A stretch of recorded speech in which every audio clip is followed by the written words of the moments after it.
Hello everyone, welcome to the workshop Dataloggers using ESP32 presented by PLUNTX. You may be wondering what PLUNTX is. Well, PLUNTX delivers quality electronic components alongside 3D printing and CAD design services with delivery locations all over India. Moving forward, we have two parts in this session. In the first part, you will be learning, and the second part is the quiz giveaway. Top 3 winners in quiz are eligible for vouchers and giveaway. Hope you are clear with that. Okay, so our speaker for today's workshop is Mr. Lalit Kumar, who is experienced in embedded systems. He worked in a startup for an year and a half. Now he is a full-time freelancer. You can connect him on LinkedIn at the rate Lalit Kumar Bhavanam.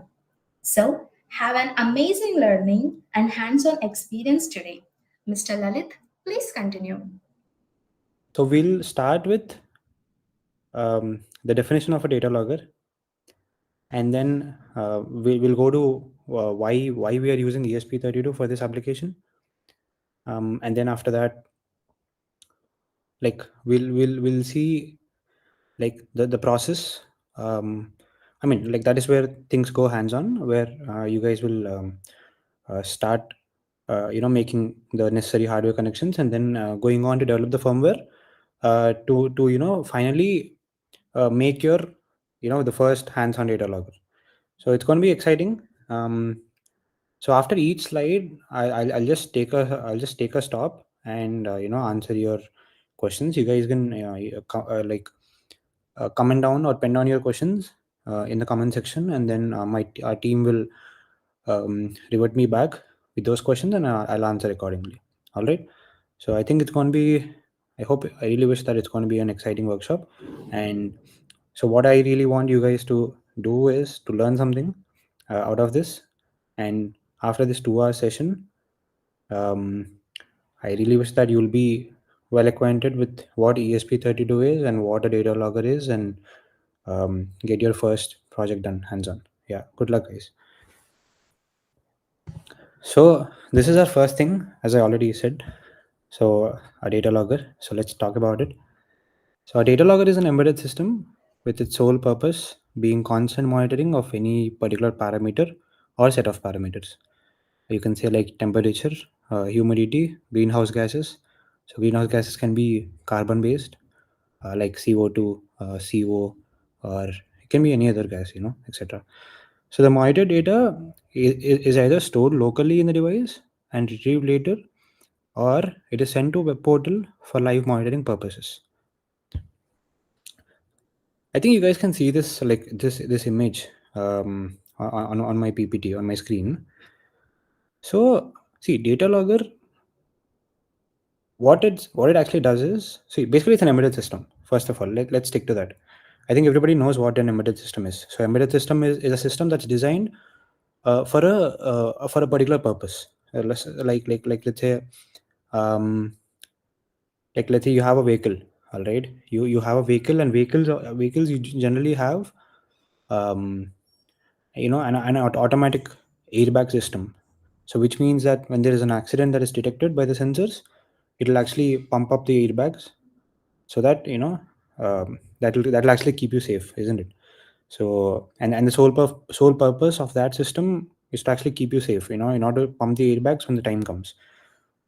We're like, I mean, that's one such thing. So embedded systems, so basically their purpose is to do a singular task really well, and that task can be anything. So a data logger is also an embedded system.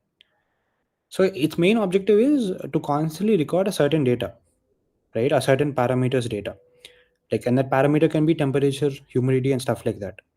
Like for example, let's say you're in your house, all right, and you want to or let's say you want to constantly monitor like a parameter, say like temperature or humidity at a particular place. So it can be inside your room, or let's say you're setting up your own lab, all right, a lab of any sort, and you want to like monitor temperature and humidity over there. So what do, you make a data logger that is capable of constantly monitoring temperature and humidity right? And just you just place it over there. So now after you place it, you have to see the data, right? So there is no point if you make a device where you cannot see the data. So now, based on how you want to see your data, you can actually make two types of data loggers. I think you guys are clear with what a data logger is in the first place. Like, it's something that constantly collects data of a particular parameter, and the parameter can be anything. Like, it can be anything, anything that you guys want to monitor, basically. So now after you keep getting the data, right? After you keep taking the data and you want to see it somewhere. Now you can keep the data inside the device, right? And then check it by connecting it to your PC or your mobile phone once in a while, right? Or you can actually transmit this data over the internet, right? And you can actually see it in a web portal like this, the one that's there on my screen. So this is a data logger, basically the Zion Anchor. This is something I worked with in my startup. And the other two screens you can see, so they are the portals. So what actually happens is, you keep this device inside your room, or wherever you want to constantly like measure these parameters of temperature and humidity. So you keep it there, and you can actually weave them uh, in you can you see, you'll basically get some credentials from the company. You can log in through them, and you can weave them via your mobile phone or your computer sitting somewhere else. So it doesn't matter where you are in the world, right? If you want to measure these stuff, like at a particular place, you just keep the device, and then you just sit at the other side of the world, right? Wherever you want, and then you can actually monitor them. This is another type of device, of course. This is what you call an IoT device, basically an embedded system with connectivity. And yeah, of course, it's more costly than a normal offline device, right? Because of its extra capabilities. So this is what a data logger is, and like I even explained you about the two types, I would say. So you can call it an offline data logger and online data logger, or you can call it an IoT device. So if you guys have any doubts, like, about the basics of what a data logger is, like, you guys can comment, like, in the comment section, or if everything's clear, we can move forward. Like, I can just hold for a minute or two.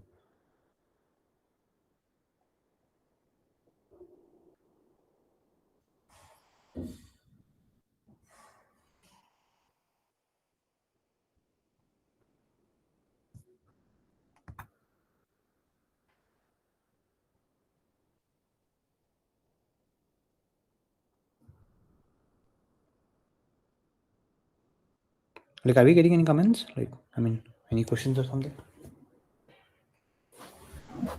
We are good to go. No problem. Cool.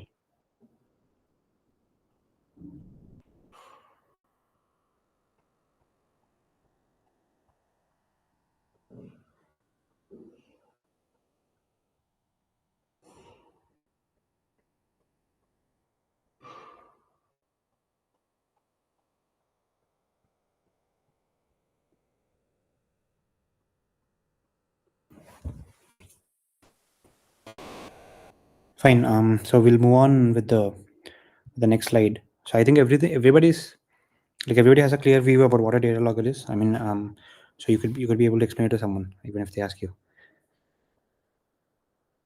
Cool. Yeah. So you would be wondering about the applications of it.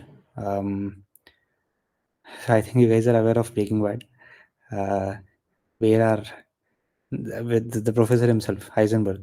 So he actually sets up a meth lab, isn't it?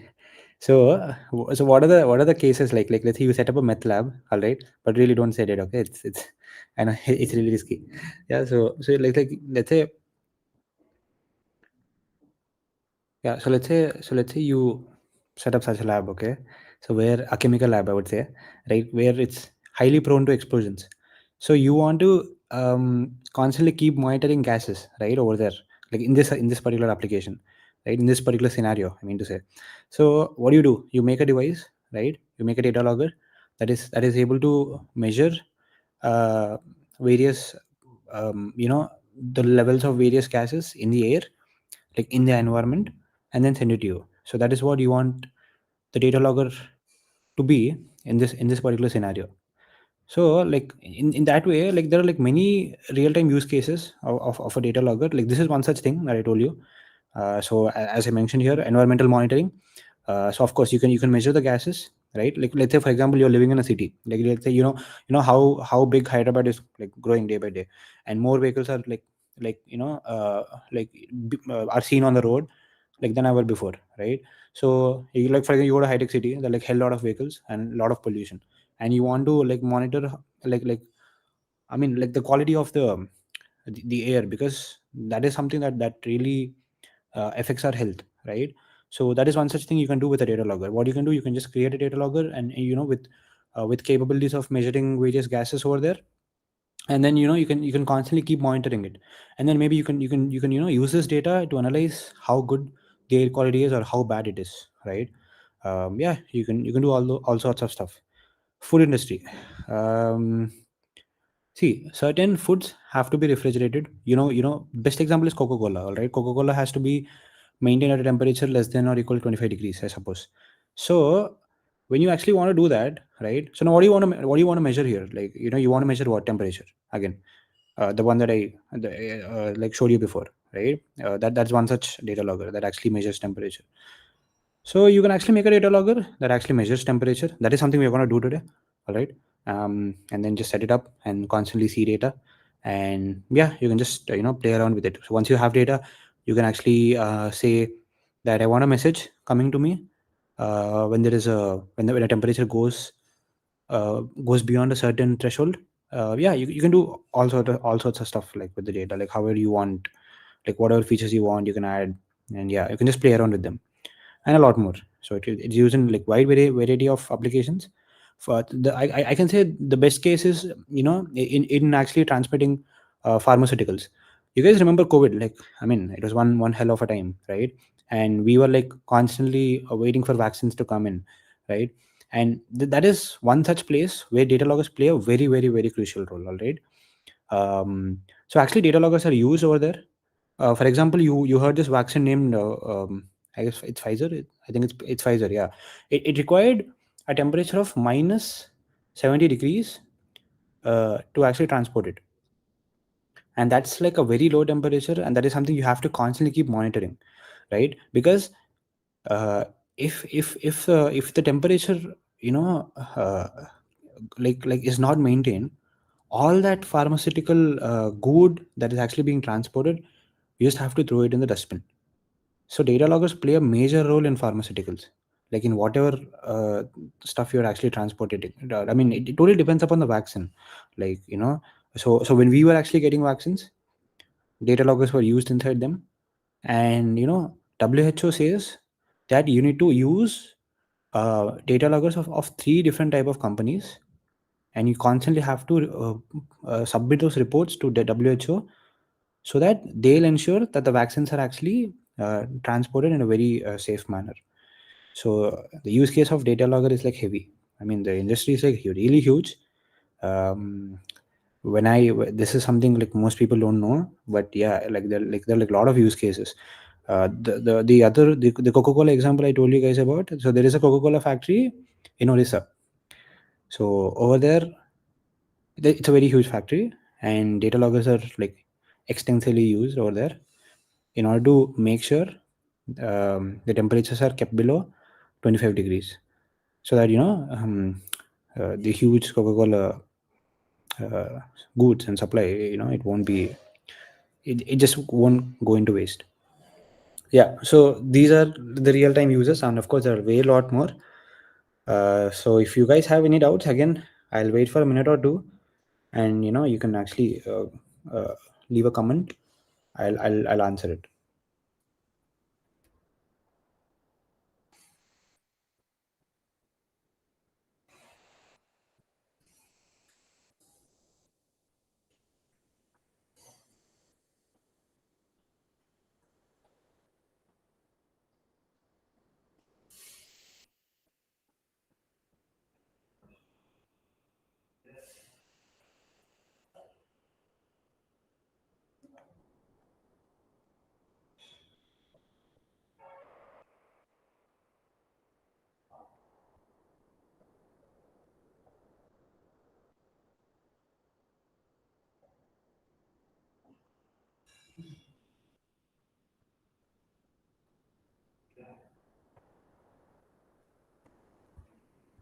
Right. So I'll move on to the next slide.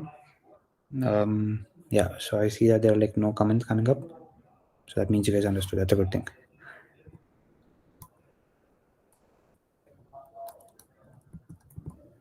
Yeah. So now, yeah. So you guys understood what a data logger is, right? What is the use case of data logger? And you guys know that we're gonna build a very basic data logger. Just a second.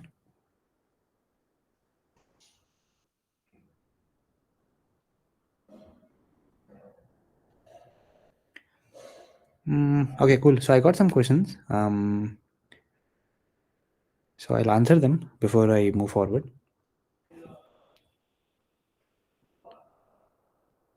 So is IoT and embedded systems are same? So this is like a new, it's like a very a nice question, I would say. Um, yeah. See, an IoT device. Just get this forward. Get this right, okay? An IoT device is an embedded system with connectivity. So you have an embedded system of any sort, of any type. All right. You give it internet connection. That becomes an IoT device. So what is IoT? Internet of Thing, which means it's a thing that's getting connected to the internet. So earlier, only PCs, your laptops, your mobile phones used to have this capability of connecting to the internet. Of course, if you go back to 2010, where there were like no smartphones, your PCs had internet connection. Now, like the basic things, your basic watches, and you can say your air conditioners, your washing machines, all these stuff are getting Wi-Fi, capabilities of connecting to the internet, right? So earlier they used to be normal embedded systems. So basically, an IoT device is an embedded system with network connectivity. That is it. That's straightforward. I think that's clear. Yeah. Yeah. So the next question: how data loggers are useful in automobiles? Hmm. How data loggers are useful in automobiles? Okay, that's a nice question. Um, yeah. So one such example can be, right. See, I don't know about automobiles like years before, but if you see the latest automobiles like that are coming up in the market, they are like having huge set of features. Like the embedded systems are they're like very smart, and they're like very complex. You can actually measure. You can constantly measure the amount of air. For example, take this example. All right, now in vehicles like Kia right now, the one that I've seen recently, in each tire you can know how much amount of air is there. If there is any less amount of air in any one of the tires, and accordingly you can just go to a pump, right, and just you can just refill it with air, right? So this is happening because of a data logger again, because there is a system that's constantly monitoring the pressure, right, inside the tire. So based on which you can come to know how much amount of air is present in your tire, and is it above a particular limit. If it's not above a particular limit, you get an you get an alarm saying that there is that in the first, I mean in the front, uh, right side of your, I mean of your wheel of your tire, like the air is less. So I think you just have to go to a nearby shop and refill it. So this is one such example. All right. And other thing would be, if it's an engine based car, I mean engine based in the sense, if it's running on petrol or diesel, it just gets heated up. Or if you go to an EV, all right, um, you can monitor the temperature of the battery, right? Batteries shouldn't get heated up so much. So yeah, that is one such parameter. I don't know whether it's being used or not, but this tires thing, I mean the like the monitoring the amount of air that's present in a tire, that is something they're using it, and they're achieving it by monitoring the pressure inside it. So that is an application of a data logger. Yeah. So the next question is, what are its uses for a common man, like day to day life? What are its uses for a common man, like a day to day life? I don't see any particular uses like for a common man. It's just that like some industries require it, like I said, food industry, pharmaceuticals, automobiles, environmental monitoring and stuff like that. It actually is not used for a common man. I mean, like it's not actually so useful for a common man, like how a common man uses a mobile phone, or how a common man uses a laptop for his work. And yeah.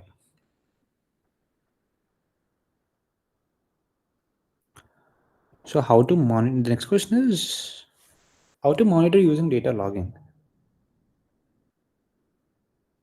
Just a second.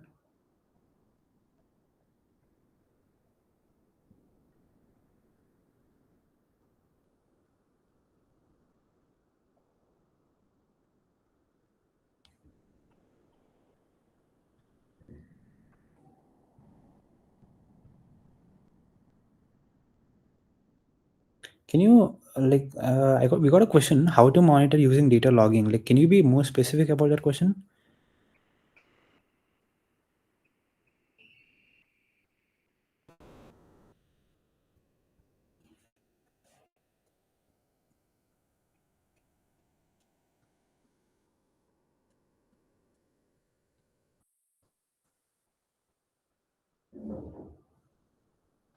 Yeah. So this is from Ayush Pandey.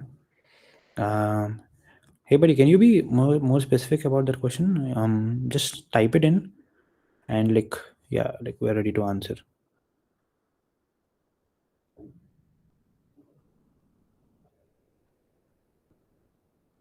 Yeah, you have given example of Coca-Cola how Datalogger plays a role. I'm trying to ask.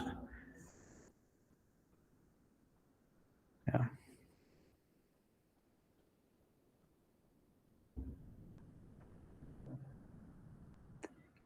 Okay. So are you okay? So are you like just a second. So are you trying to ask like how Coca-Cola monitors this data? Am I right?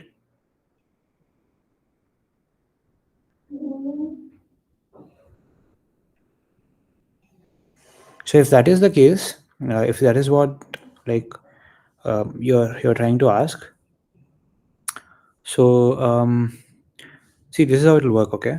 So what they do, so they keep this device like, okay, let's say you have various containers, okay, in the factory.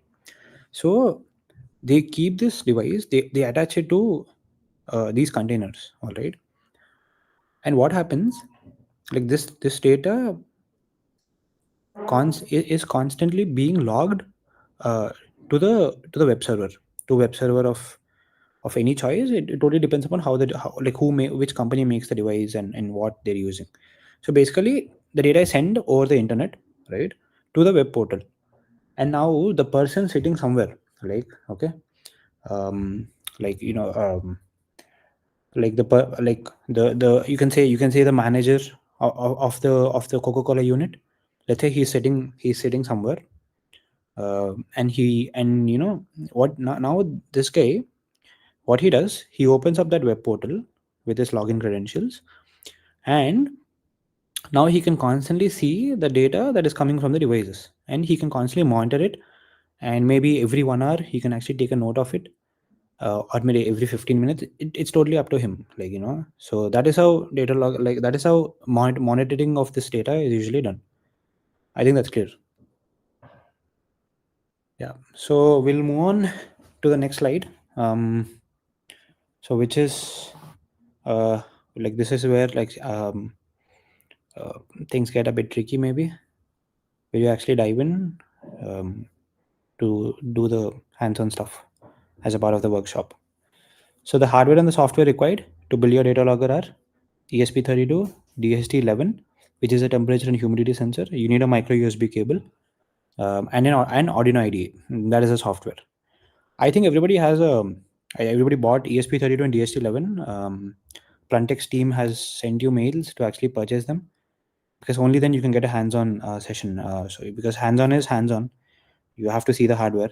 And of course, once you purchase hardware, you can build way more applications. You can just play around with them, and you can learn, and you can actually acquire some pretty nice skills. And who knows, you can actually this can be the start to your embedded journey if you're really passionate about it. Yeah. Right. So DHT11, temperature sensing made easy. So DHT11 is a temperature sensor, very straightforward. It monitors temperature and humidity, and it just gives us that data. All right. So it's a very basic temperature sensor. So yeah, so the DHT11 is a basic ultra low cost digital temperature and humidity sensor. So it uses a capacitive humidity sensor and thermistor to measure the surrounding air. So you don't have to care much about how the temperature and humidity measurements are done inside the sensor. That is the headache of the person making the circuit. Yeah, all you have to do is you just have to know that, okay, so this is how the measurements are being done, but you don't have to burst your brain about it. So end of the day, what we want is whether from a particular sensor is, are we getting the required data or not? So if you want temperature and humidity, we have to be able to get temperature and humidity from the sensor. Accurate data, I mean to say. Yeah. So outputting a digital signal on the data pin. So yeah, there are other versions of DHT. They are DHT21, DHT22, etc. So we'll be sticking to DHT11. Like there is no particular purpose or there's no particular reason about why we are selecting DHT11. See, there will be some slight differences. All right. Like let's say you have various mobile phones in the market. So you see, like let's say you have Apple. Yeah, Apple keeps releasing new versions of its iPhone, almost once in a year or once in 2 years maybe, and you can actually see the differences, right, between each model. So in a similar way, there will be some differences between various DHT models, between DHT11, DHT21, DHT22, etc. So since our main aim is of this workshop is to keep things as simple as possible, and make sure you get a hands-on experience on making a data logger, we just selected DHT11, but there's no specific reason. You can actually go with any sensor of your choice. Maybe after this workshop you can actually explore what the other sensors are, and maybe you can purchase them and then again, yeah, play around with them. Yeah. So the next one is yeah, Arduino IDE. So Arduino IDE is an open source software designed by Arduino.cc and mainly used for developing firmware for Arduino boards, ESP32 series of SOCs, etc. So the APIs are simple and easy to use and understand. Libraries are available for a wide variety of sensors and actuators, making it a easy environment for DIY projects. So I think most people who already started with their embedded journey are very well aware of Arduino IDE. It's a popularly used platform to actually make or build DIY embedded applications. So yeah, it's like pretty much extensively used. So you have a lot of support. You have a lot of library support. You have forums that are going on, and most importantly, it's actually user friendly. I mean, beginner friendly, I would say. So for someone who wants to start their embedded journey, starting with Arduino is a very nice thing. Like I won't say they'll like this is the only method, but yeah, it's a nice method. It's a nice method to start with Arduino IDE, because as I said, it's very user friendly, and it's like very easy to use. Like the entire platform is easy to use. The instruction sets, the entire instructions to build applications are easy to understand. Yeah, it just makes it easy to build DIY projects. Compared to the other SDKs and stuff like that. So with Arduino IDE, you can program all the Arduino boards, like the Arduino Uno, Arduino Nano, uh, Arduino Mega. You can actually search about all of these after the workshop maybe, and you can actually like for someone who's not at all acquainted with Arduino IDE, so you can actually understand that you can actually program all these boards with the Arduino IDE, and you can even program all the ESP32 series of SOCs, the ESP8266, and they're like a lot more. All right, like Arduino support is given to a lot of controllers and SOCs, and you can actually have a look at it, and see what you can actually do with it. Yeah, but yeah, it's a good way to begin your embedded journey. Like it is that's what I can say. Yeah. So ESP32. So coming to ESP32, it's a powerful SOC. Uh, like for people from ECE background who are in first and second year of their college, they won't hear of this term SOC much. Of course, if you hear about it, it's really a good thing. Um, but usually you will be hearing about microcontrollers and microprocessors. In general, in college, people don't talk about what an SOC is. So yeah, so ESP32 is a powerful system on chip that is designed and manufactured by a company named Expressive Systems. So these SOCs are widely used in designing embedded systems with connectivity, which are nothing but IoT products, and in making low power embedded applications that are powered by battery. So basically, yeah, as it's already mentioned here, so ESP32 is a product of Expressive Systems. Like your iPhone is a product of Apple. So Expressive Systems is a Chinese company, and they usually like keep releasing new ESP32 series boards, and yeah, like they're like very powerful. They come up with a lot of features, and most importantly, they come up with an inbuilt Wi-Fi functionality. And like as already said, an IoT device is nothing but an embedded system with connectivity. So your chip itself will give you the capability to build an embedded system and to connect it to the internet. So it's a very powerful SoC, and it's like highly used in the market. It's a very nice skill to attain. So that is why we chose ESP32, because we wanted you guys to understand the potential of it, to understand what is going on in the market, like in the outside world, in the actual embedded industry, what people are building.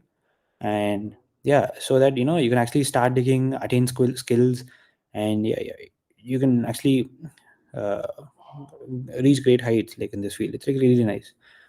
So yeah, so do you guys have any like doubts like till now? I'll wait for a couple of minutes, and you can comment in the comment section and see if I can answer a few more.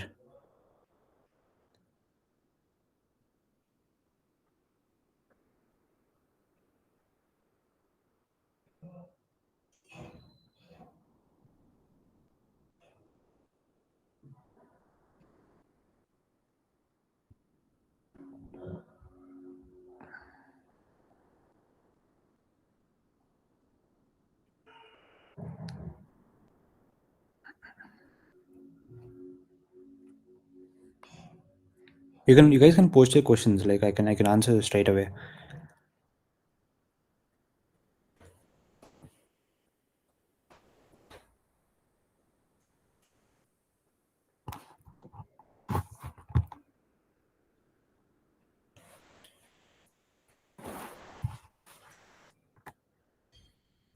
In the meantime, I guys want to show you something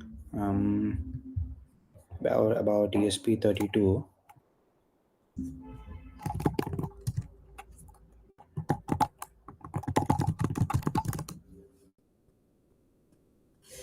Yeah, so you can actually go to their website.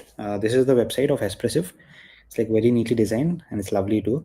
So where you can actually see their entire the product list, like what are they offering, what are the SDKs they're offering, how can I actually program them. So you can see, right, you have huge number of boards, huge series of different types of SOCs. So it's like you want to build an application, write on the feature set of your application, and accordingly choose the right SOC. So this is something you guys can visit, like after this workshop is done, so that you can get a better insight into this, into what ESP is, and what do Espressive, what do these guys do. Yeah.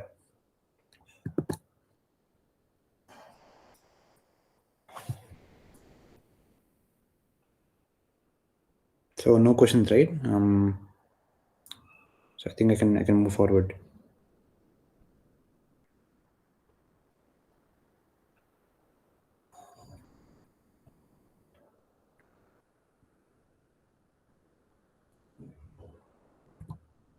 Yeah.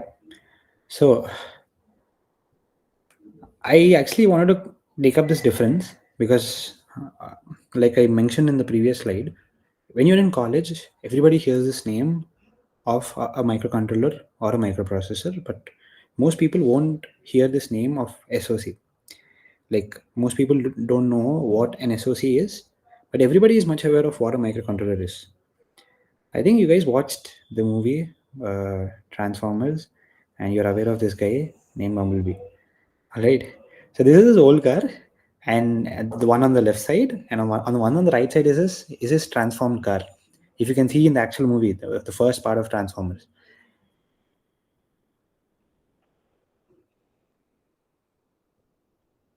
Wait, I got a question. Sorry for the interruption, guys. Uh, our mobile battery has ESP?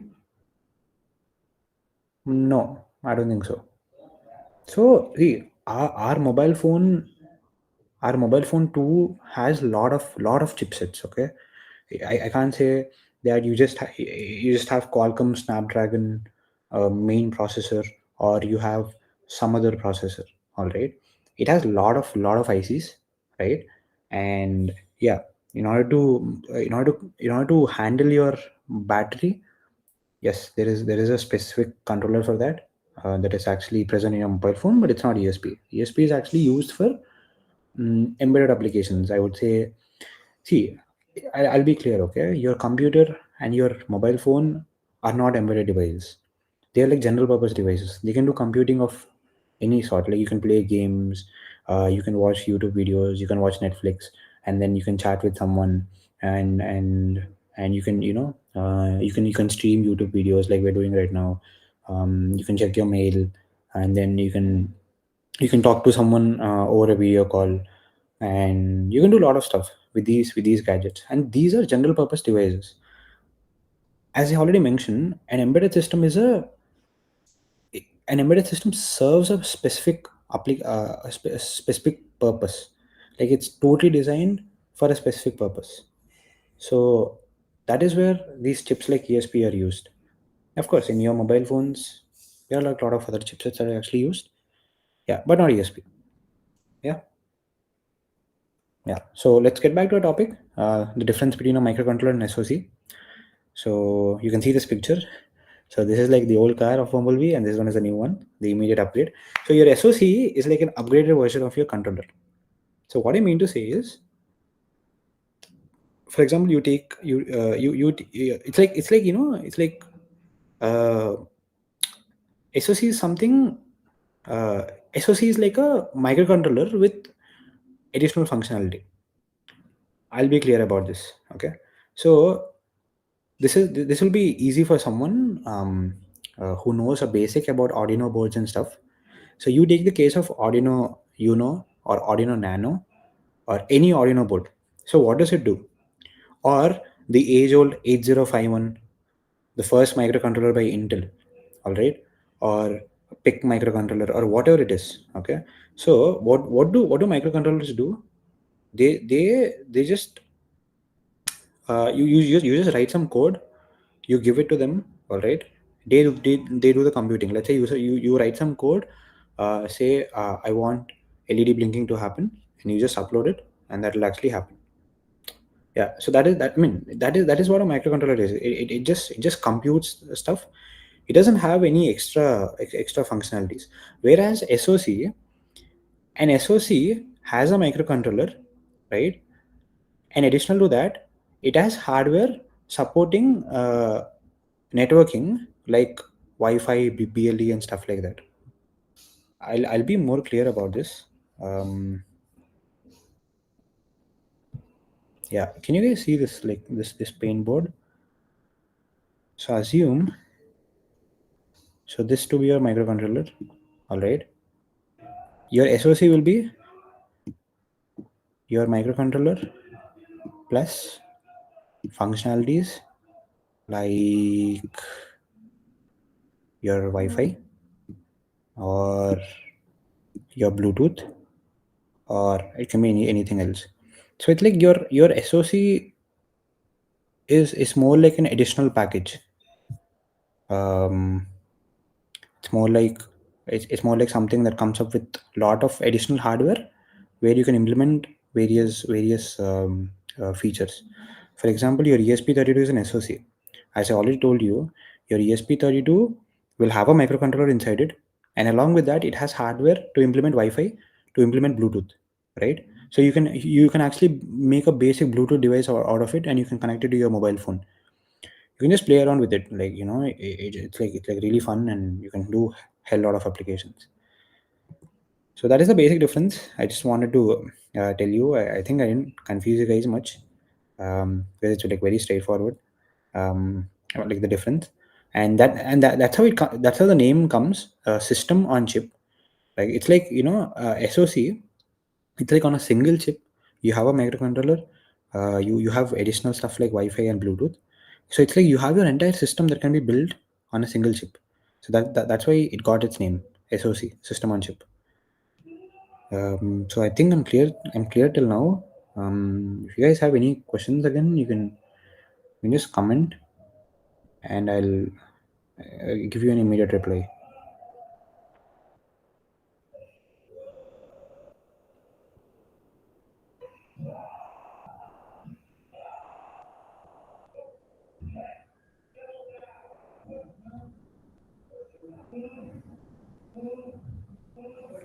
Fine, then I'll move on to the next slide.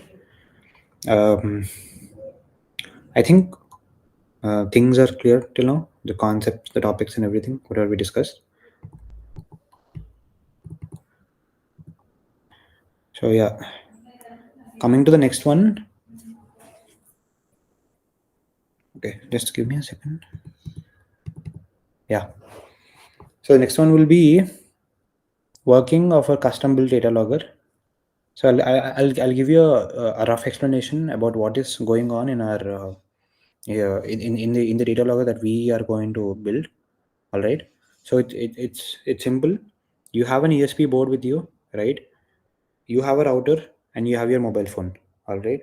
And this router can come from the router can be anywhere. I mean, you can connect to the router in your house, or you can set up a hotspot using your mobile phone.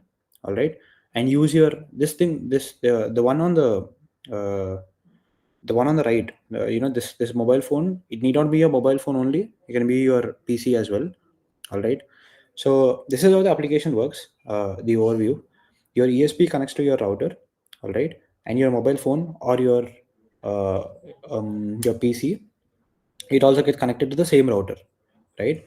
So what actually happens is, uh, once the connection is established, you will be able to see the data that's coming uh, from the ESP on your mobile phone, or on your PC, like whatever device you connect your router to. But you have to ensure that both these devices, in the sense, your ESP device, right, and your mobile phone or your PC are connected to the same router. So if they're connected to the same router, it's like I'll explain you everything. Like I'll explain everything in detail. This is just a rough explanation of what is happening in the system that we are going to build. All right.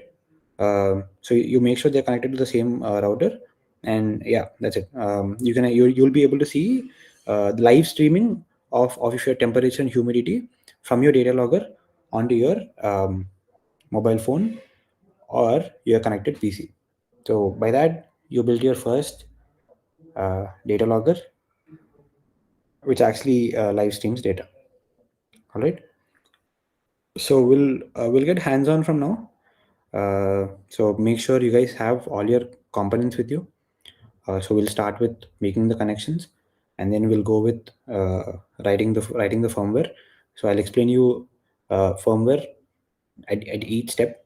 Like I'll explain you each and every instruction that is written in the firmware. You guys can follow it. I'll even send you the entire code. All right. So um, once you understand what is going on, then we can actually flash it in, and like see how the output is, and everything, right? Yeah. So this is the schematic, like the set of connections we are going to do. We'll come back to this page later, like once we actually start our hands-on session. So I'll just give you a glimpse, yeah, of the output. So this is how your output will be. This is what that will be displayed on your on your other device, in the sense, like let's say you connect your mobile phone to the router or your PC to the router, and you open a web page. This is how the output will actually be, right? So yeah, so we'll start with our hands-on session. Before that, do you guys have any doubts like till now? I mean, doubts of any kind. Like, did you guys understand like what we're trying to do here? So like right from what a data logger is and why we chose ESP, what is an SOC, and why SOCs are better like than microcontrollers, and why do we actually choose SOCs, and why ESP, where does it come from, and stuff like that. Do you have any questions? So we'll just take a break for like 5 minutes so that you can post all your comments or something. Yeah, and get your hardware like together. Make sure it's ready. Make sure your Arduino IDE is ready. All right, so that we can start.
So yeah, guys, like from now on, can we make the session a bit interactive? Like, um, so we'll first start with the hardware connections.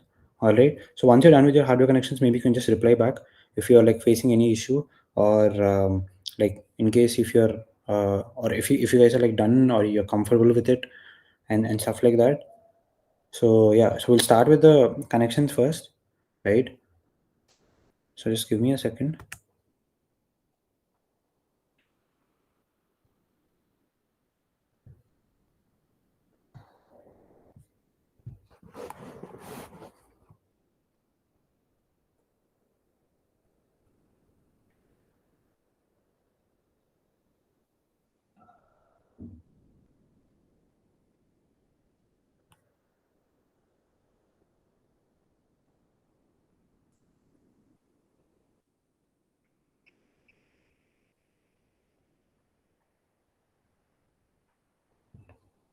All right.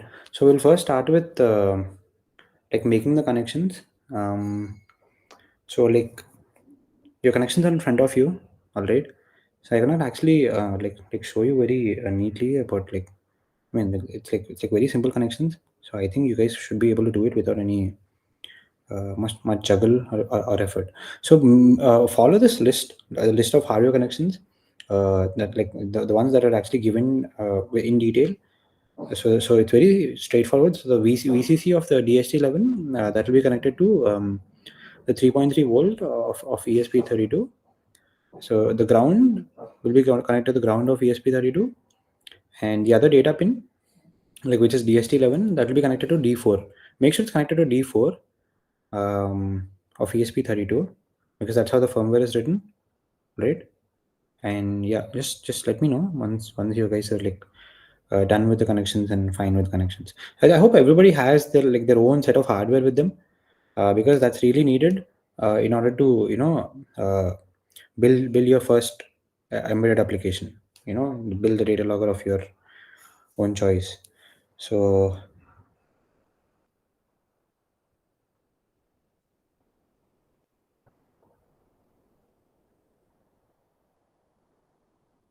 yeah, so someone said, I don't have any hardware right now with me. Is it okay if you explain through this only? Yeah, sure. even if you don't have any hardware with you, that's fine. You can just follow this. You can just follow this workshop, and you can actually see. End of the day, for people who have hardware, it's like really well and good because you'll get a hands-on experience. For people who don't have hardware, you don't have to worry at all because you will be getting a good insight. You'll be getting a decent amount of knowledge, and you can actually order it in the coming days, and you can actually start building an application of your own. So anyway, it's totally fine.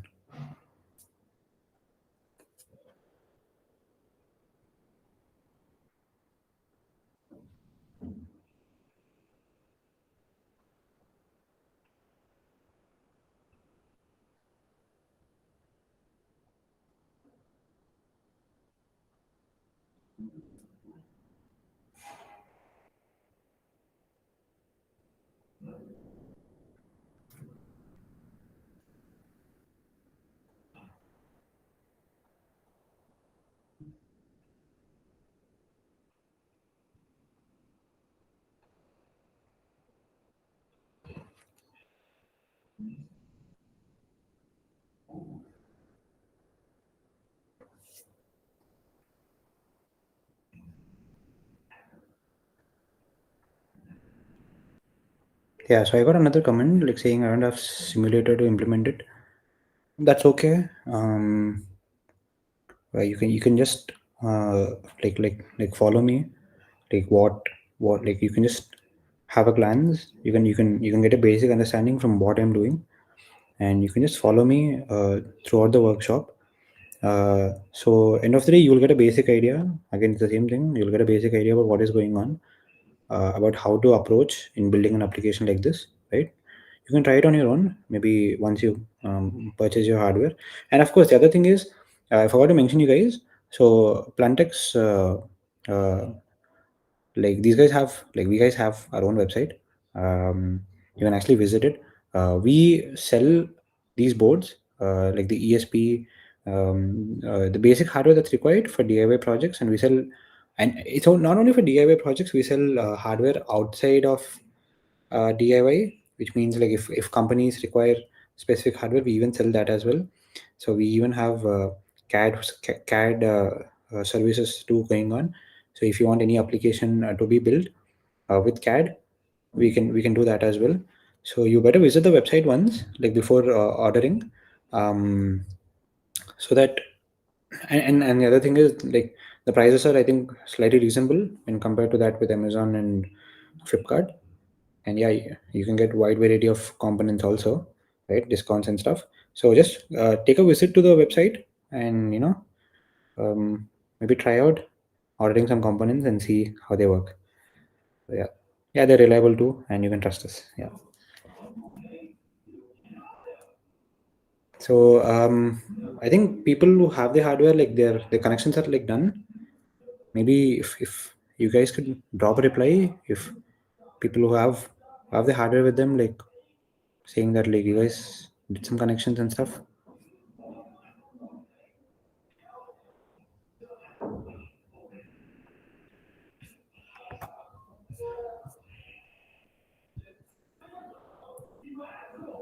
Just give me.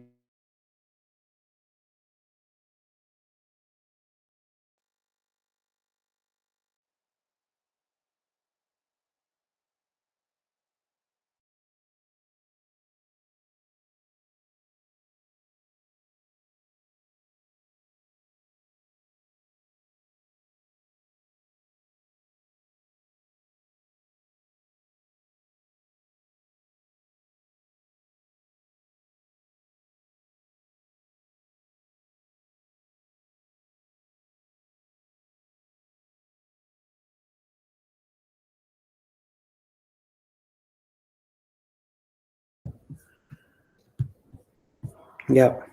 So I made my connections. You guys can actually see. So this is how it looks like. So once I connect, this is the ESP and this is the DST11.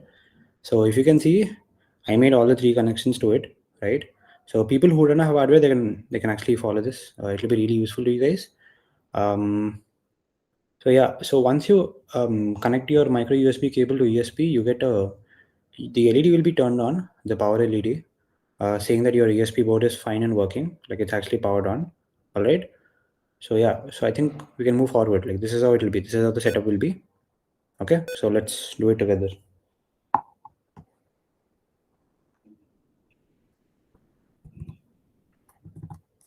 So let's move on to the firmware. All right. So I think the hardware connections are like fine. Okay, I got another question. Can we use ESP8266 in place of ESP32?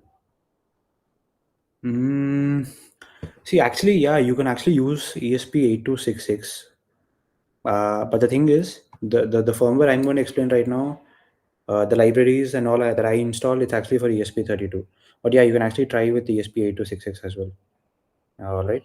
Um, yeah, so that should also work fine. Yeah. Mhm. Any more questions?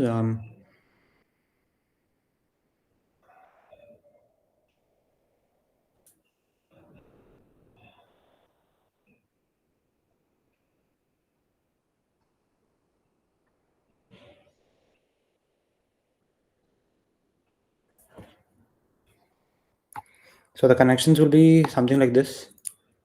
If you can actually see, wait, I'm sorry, I changed the page. Yeah. So this is how it is. So these are the list of connections, and this is how it will actually be. So once you connect your micro USB to the ESP and your ESP with, this is your DST11. If you guys can actually see, it's very simple. So the connections are like pretty simple and pretty small. It's because it's just three set of wires being used.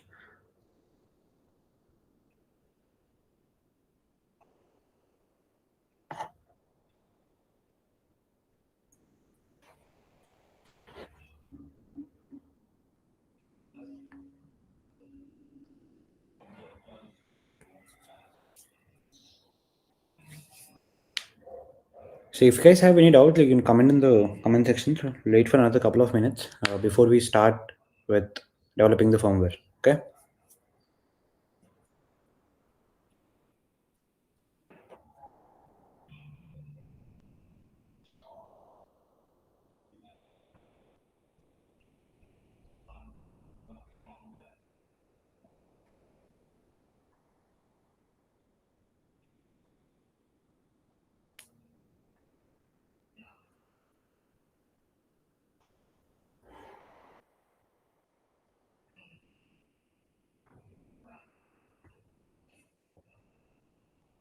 Okay. So guys, we'll be starting with the firmware development. I think everybody's ready.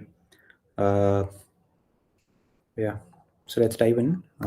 Open your Arduino IDEs. Like, just follow me. All right. Um,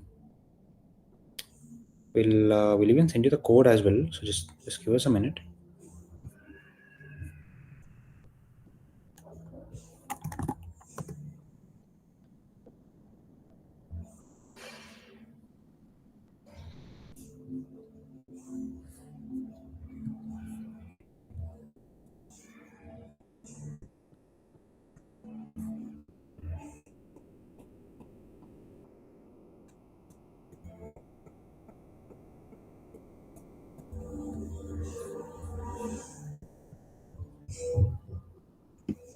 Yeah.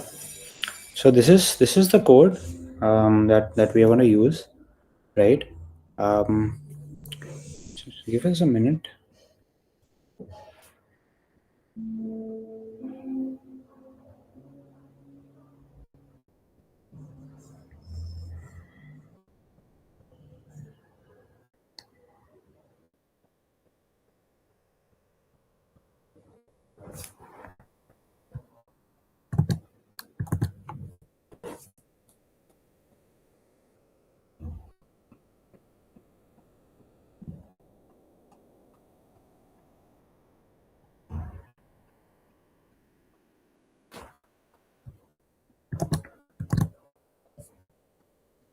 So you guys can actually view it, right? You guys can actually paste it in your file, and we'll actually start. Uh, with the development phase. Like I'll be explaining you each and every line, what it actually means. So yeah, just paste it. I'll just wait for a couple of minutes, so that because we have to install libraries as well, like there is some process that we need to follow. So just paste it and I'll just wait for a couple of minutes again. So yeah, we'll get started.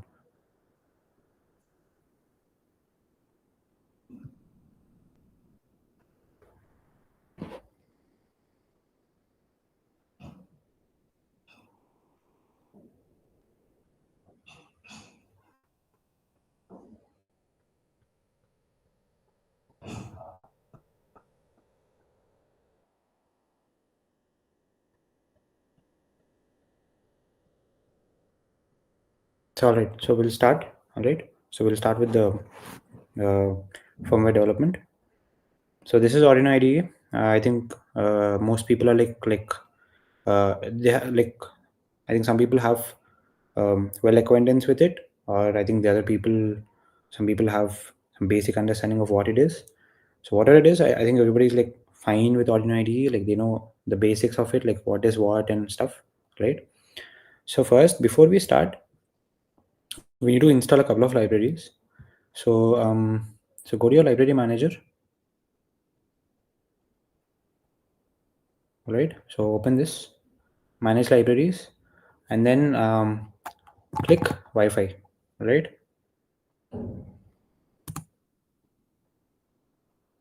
And then if you go down,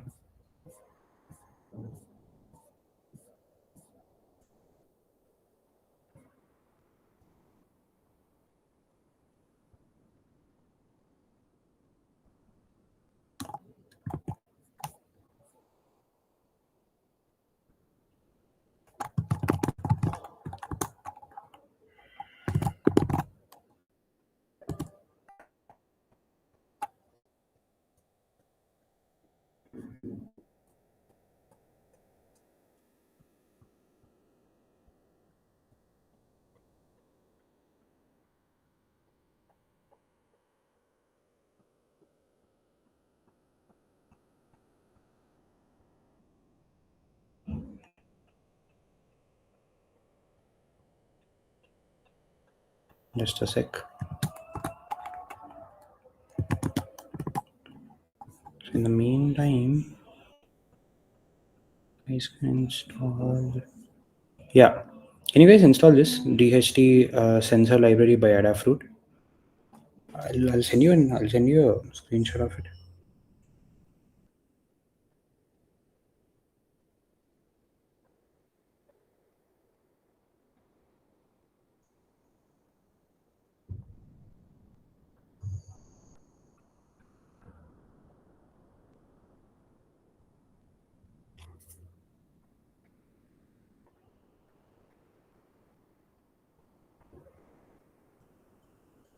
So I'll be sharing you guys the names of the libraries you have to install. So first install this DHT sensor library by Adafruit.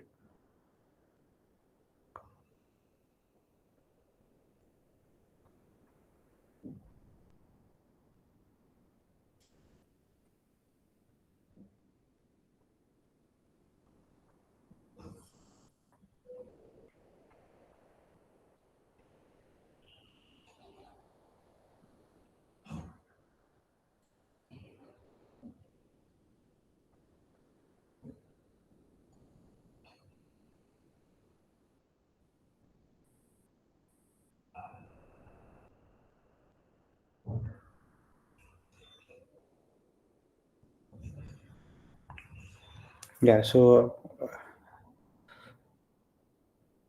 think you guys installed it. This is one library that you have to install. So DHT sensor library for Adafruit. Basically, this library is to interface your ESP32 with the DHT11 sensor, and then constantly get readings from it, right? And after I actually shared it to one of my members. I think they'll be sending it to you, the name of that library. In the meantime, I'll let you know the other library that we have to install. I think this is.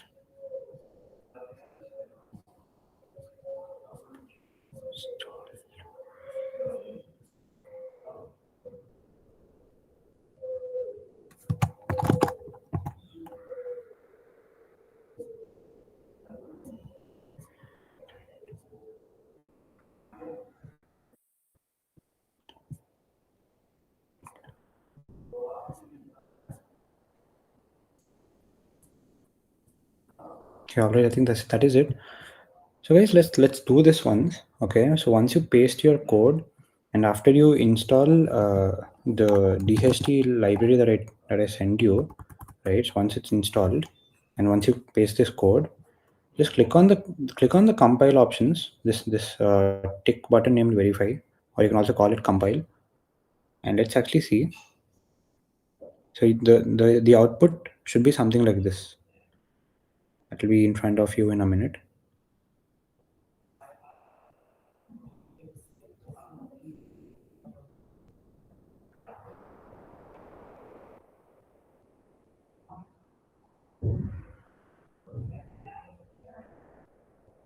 Yeah, can you see this? Your output will be something like this. So it says that your compiling is successfully done, and this is how it is. Your sketch uses this one, and yeah, and before that, so what do? You go to board, right? You select ESP32, and over here you select ESP32 DF module.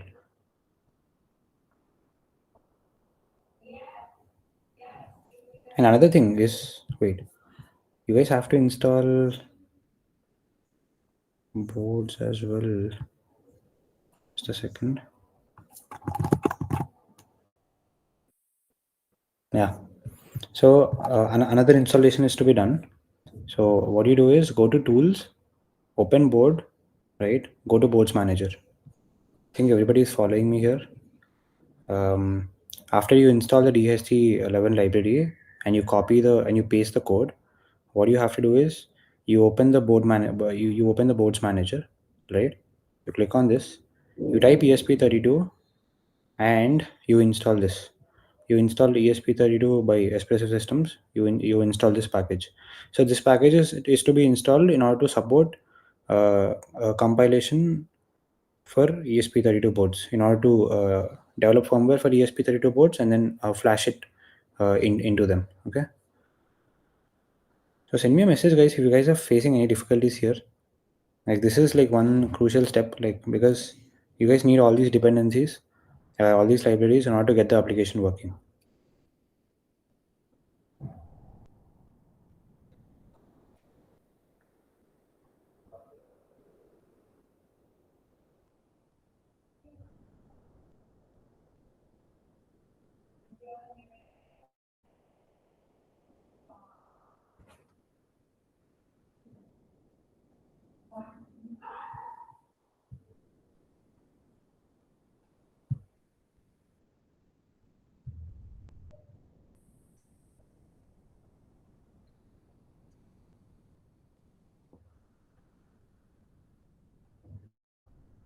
Okay, fine. All right. I see that there are no comments coming. I think everybody is like fine with what is going on, right? So now after you install all the dependencies and all the libraries, when you actually compile it, or click on this verify button, this is how your output should be without any error, saying that everything is fine, right? And your binary file is generated, and it's like your code is totally fine in order to upload it into the controller.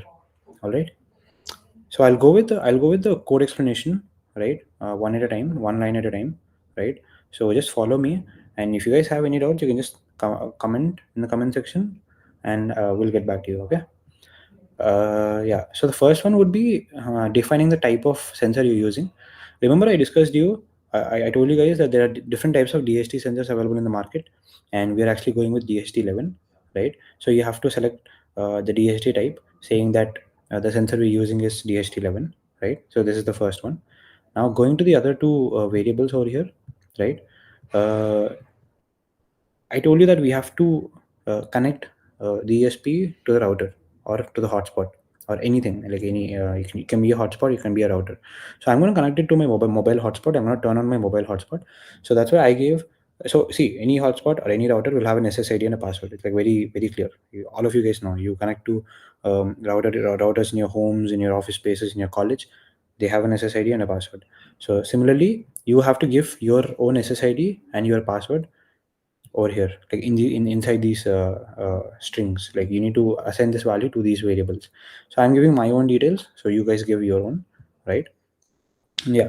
So coming to the next one, which is web server. So this is where things get a bit tricky from. So make sure you guys follow me well. All right. If you guys have any doubts, immediately get back to us. All right.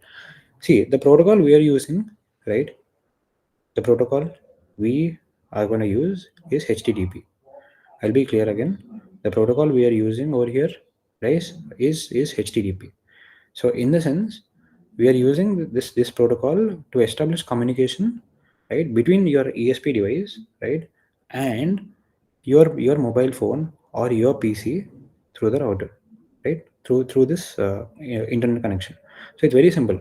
Think of this. Think of your router or think of your hotspot, right, as a medium, right, to connect a ESP device and and the device on the other end.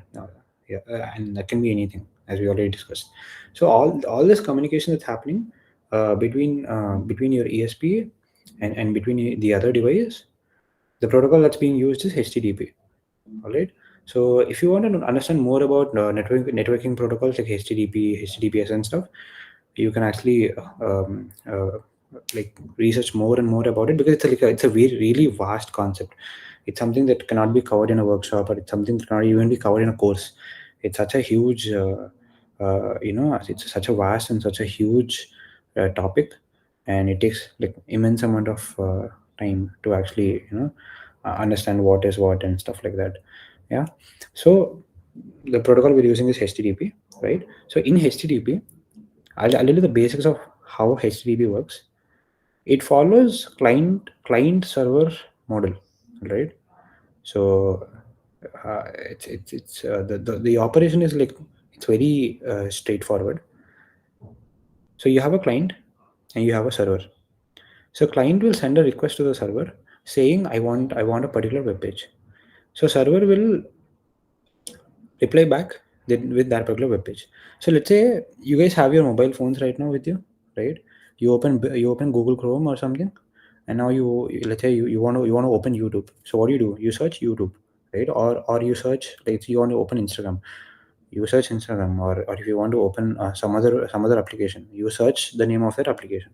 So what actually happens is, when you search that application, your mobile, which is basically the client, will actually send a request to the server that's located somewhere, and that server will serve you, right, with that particular response. And the response is what? The web page. If you request for a YouTube channel, I mean, if you request for a YouTube web page, you will be getting back with a YouTube web page. If you request for some other web page, like let's say Amazon Prime or Netflix, you will be reverted back with that particular web page. So this is how client server model actually works, and that is how HTTP operates with a client server model. So now our application will go in the same way. Since we are going with HTTP, the same way we're going to go with client server model. So what is a client and what is a server? In our case ESP32 is the server, right? This one, you guys can see this system you guys just connected and built, right? This is going to be your server, and your mobile phone or your PC, that is going to be your client, right? Which means the device on the other side, or the other side of the connection, that is going to send a request to your ESP. And what does your ESP do? It will again revert back with a response. And what is the response? That response is that web page. You guys remember I showed you this result. So this is how the web page will look like. This is how the response will basically look like from your server, and that will be in the form of web page. And this is the web page that you will be able to see on your mobile phone or on your PC or whatever the device is there on the other side, which is basically the client, right? So on your client device, this is what you should be able to see. I think that is clear. I think the protocol is clear. It's HTTP. So which means it follows client server model. So one should be client and one should be server. I told you the example of your mobile phones where you want to log into Netflix, YouTube, or any other such things, and when you send a request to the server, it will serve you back with a response, and the response being the web page. So in a similar way, now you're going to request your ESP will act as a web server now. So that is why we are defining it as a server over here. Now I think you guys understood why we use this instruction. So this instruction is uh, used to define ESP32 as a server in HTTP connection.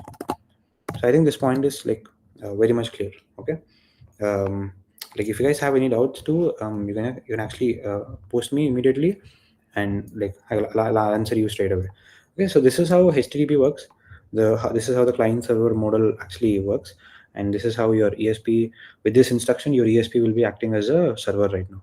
All right. So 80 is a number. This is something you just need to go a bit deep to understand. So for time being, just understand the simple big picture of what is what. All right. So later on, if you guys have even more interest, you can dig stuff on your own. You can use the same, you'll have this firmware with you, right? You can actually play around with it again, right? If you don't have hardware, I suggest you to purchase hardware, right? And just play around with them, right? And the next one is the pin, the DHT sensor pin. So see, the DHT sensor, it has three pins: VCC, ground, and the data pin. So we are defining the data pin to be connected to pin number 4 of ESP. You can actually give it any number, right? It's totally your wish. So I just gave it as I just gave it a value of 4 because I actually already tested with it. So yeah, you can give it any value. That's straightforward again. Yeah.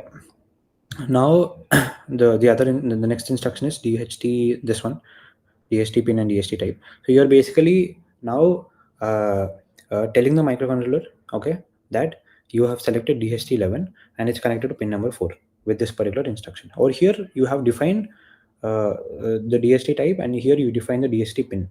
But over here you actually define, you actually tell the controller that uh, you know um, uh, the the the DST that the sensor that you selected is of this type, and it's actually connected to this particular pin. So you're actually telling the SOC that you are actually communicating with the DST11, and you're communicating over pin number 4. All right. Yeah. So next is the variables, just like in C programming. Yeah. So now comes the thing, the next instruction, which is serial.begin, right?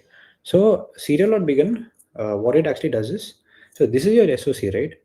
And your SOC is connected via cable. It's connected to your PC. So serial.begin will actually establish a communication between your SOC and your PC, because it's from your PC that you have to upload the code through this wire into this, right?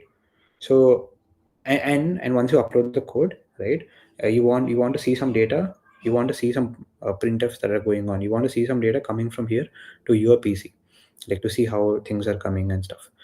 So for that you use serial.begin in order to establish communication between the PC you're uploading the firmware from and your controller, your ESP32. And 115200 is the speed. Again, you don't have to be bothered much about it right now. All right. Yeah. So this instruction, you're gonna you define it as an input. You're defining the DHT pin, which is pin number 4 as an input. So you say the controller that you have to take data from the DHT pin.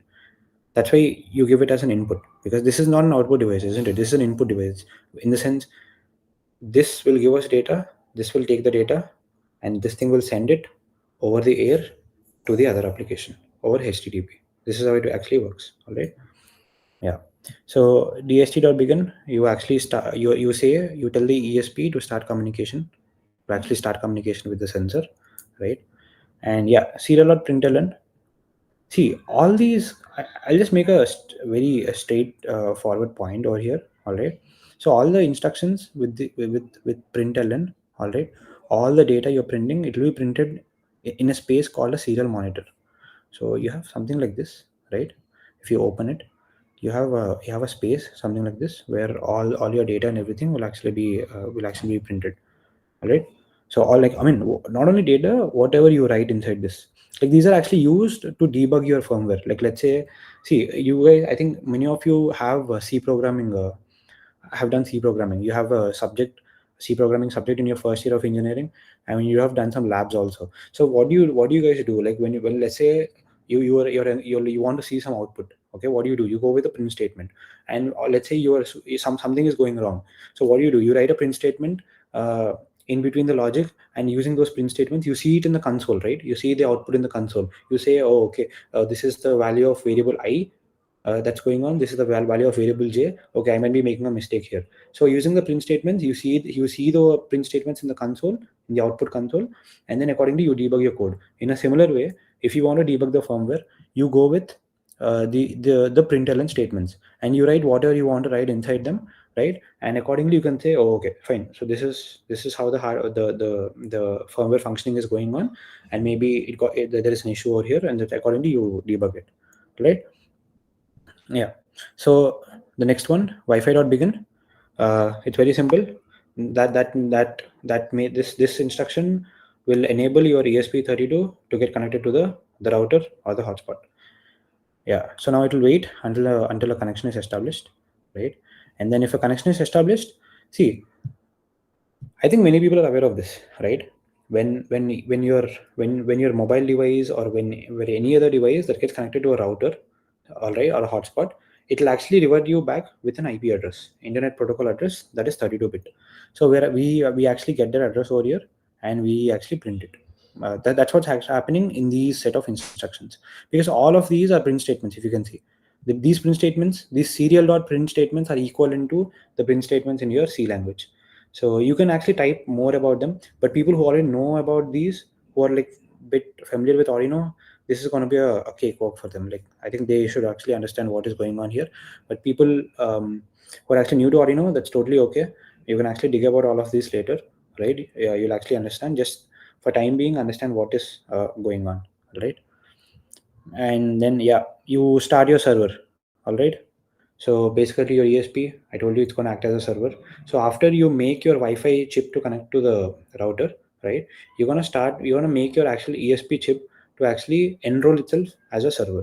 Okay, that's what's actually happening over here.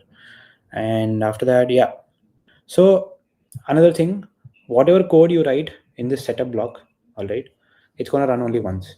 So so now it's like you're setting up everything. If you can actually see in this entire block of code, you're setting up everything. What are you setting up? You're setting up communication between your ESP and your PC. You're setting up communication between the sensor and your ESP.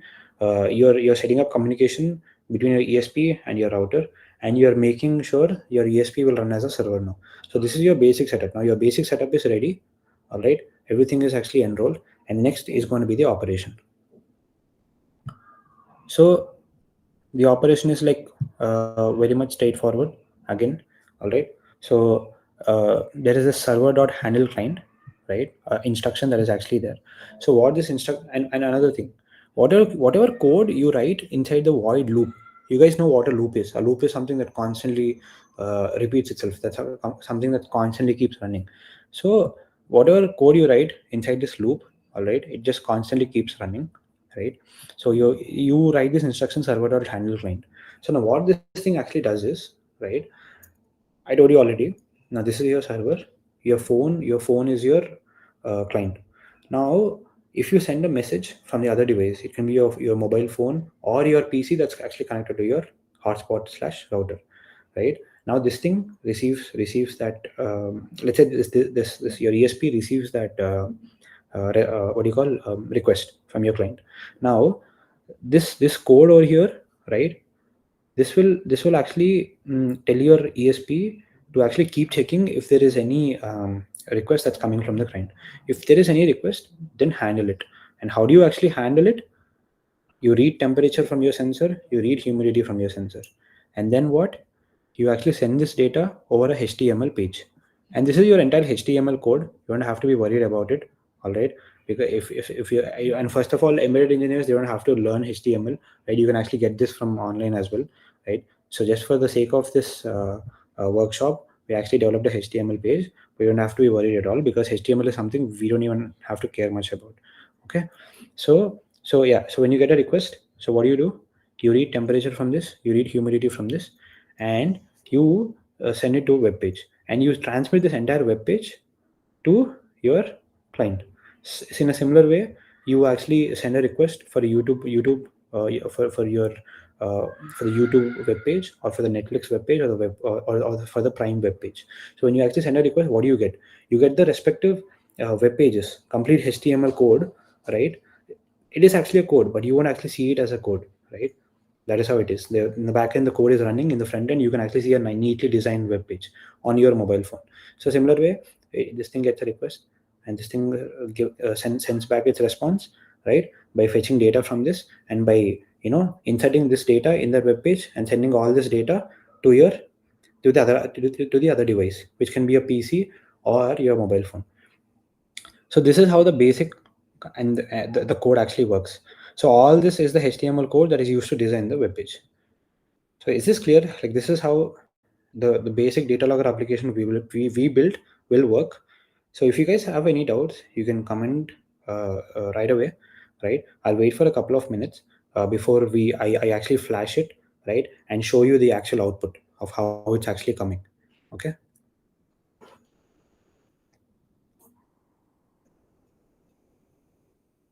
Okay, I got a message. Sir, can you demonstrate how to store collected data in different formats? That's actually out of the scope of this workshop. It's actually a good question. So I'll just give you a slight insight about how you actually can do that. Maybe you can, keep digging, keep go deep, and build the application of what you want. So you asked about um, uh, Shai Kazma, remember, buddy, you asked about can you demonstrate how to store collected data in different formats? So see, ESP, okay, it will have different types of memories. All right, it has two different types of memories. One is NVS. I mean, I think it has three different type of memories. One is NVS, the other one is EEPROM, ROM. You know the ROM in your phone. You say when your guys are purchasing your mobile phones, you say 8 GB RAM, 128 GB ROM. So ROM is what? Permanent storage. So ESP2 has ROM. All right. I don't know. I don't remember the number. You can actually get it online, and it has some other thing called FATFS. FATFS is a file system that's actually used in your pen drives. So ESP has three types of memories. Again, like as I said earlier, it's NVS, it has a ROM, right, and it has FATFS, which means you can store data like a pen drive as well. So how you want to use it, how much data you want to store, it's totally up to you. So you can store data in any way. You can actually store data in your ROM, you can store data in your FATFS. So these are the regions where you can store data. And now coming to the format, it's totally up to you. Like, it's totally up to you how you want to store your data. You can actually store it as a string, you can store it as an integer, you can store it as a floating point number. It's totally up to you, right? So any other doubts, guys, like about how the firmware is running, how the complete setup process is going on in the void setup, and what is going on in the void loop. All right. So yeah, so I see that there are no comments. So I just flash the code, right? Uh, so what I'll do is, so this is my mobile phone, right? I'll use it as a router. Okay, I'll turn on the hotspot, right? With the credentials that I gave above. Lalit 1 2 3 4 5 6 7 7. Okay, so I'll do this, right, and I'll connect my PC. Um, should I connect my PC? No, I don't think that's a good solution. Just give me a second. Let's figure this out. Another important thing, do not connect ESP32 with a 5G 5 gigahertz network. Okay, ESP32 is not compatible with 5 gigahertz you know 5 gigahertz Wi-Fi networks. It's only compatible with 2.4 gigahertz Wi-Fi networks. So if you try to connect ESP32 with a 5 gigahertz band, it won't actually connect. So that is one drawback with ESP. So give me a minute. I'll just find a way because I cannot get disconnected from the meet. Just a second.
Yeah, so sorry for that. Sorry for the interruption, guys.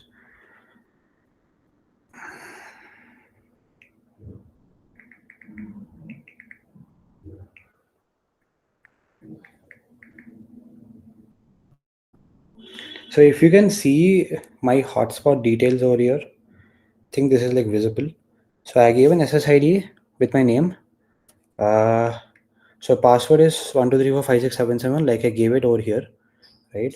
And then the band is 2.4. I think that is important. That is something you guys have to see. This band, the band over there, it's 2.4 gigahertz. It's not 5. So do not put it as 5, because your ESP won't connect to 5 gigahertz bands. Most of your routers are 5 gigahertz at home. Even mine is also 5 gigahertz, and I'm not able to connect to it. So that is why I have to use another mobile phone to turn on the hotspot to make it a router. All right. Yeah. So I turned on hotspot, right? And now I'm going to flash the code. Uh, so into this, right? So what I'm going to do, so this is going to be my server right now. So this is going to be my hotspot, my router. Think of it as a router. It's, yeah, it actually works as a router. That's what hotspots are meant for, right? And then um okay, wait.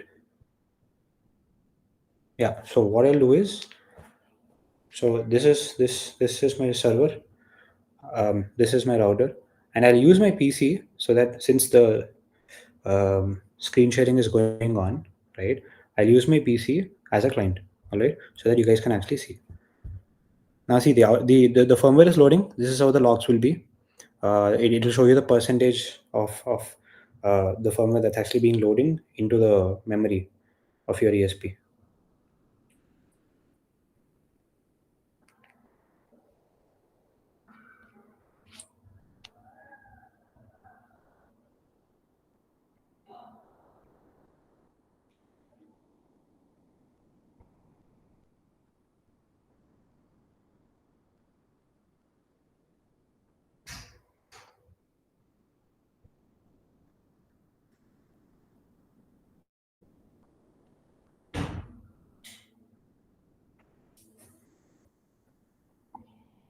So yeah, so the firmware loading is done. So it's actually trying for connection.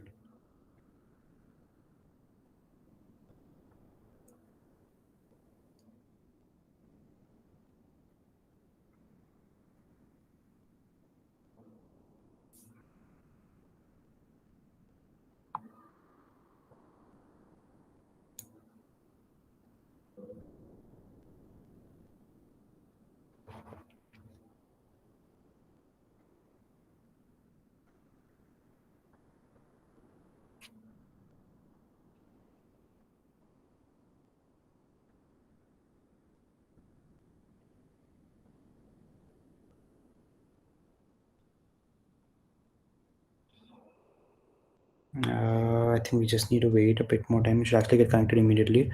Sometimes you'll have problems connecting. So it's better to actually like try resetting it once.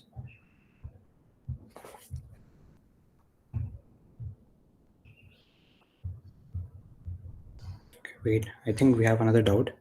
Yeah. Just give me a second. Sorry for the interruption. I got another. Sarah Bernays, she has a doubt. So, what functions are used to read temperature and humidity data from DHT11 sensor? Right. So that's a nice question. Can you see these two lines? DHT dot read temperature, DHT dot read humidity. So it gets the value of temperature, gets the value of humidity. So with these two instructions, all right, your ESP will run those two instructions and it'll get data from this, from your sensor, right? And it will be stored into the variables, temperature and humidity respectively, all right? So I think that is, I think that's clear for you. Yeah. Just give me a second.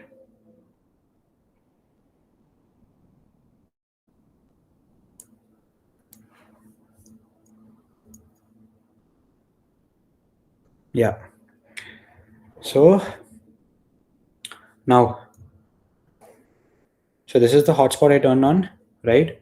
And this is my device. And you guys can see in the logs over here, in the print statements or in the serial monitor, that the Wi-Fi, it got this thing, my device got connected to this, to my router. So I can even show you. uh,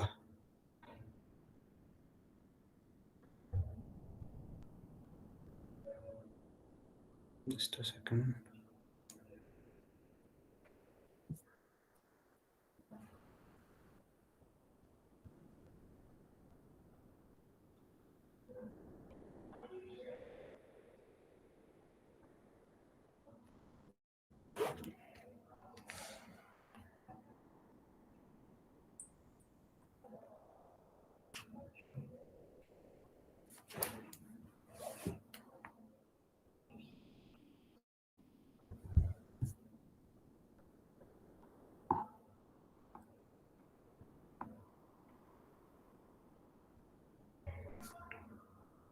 Oh, I had the same issue. I didn't turn on 2.4 gigahertz compatibility.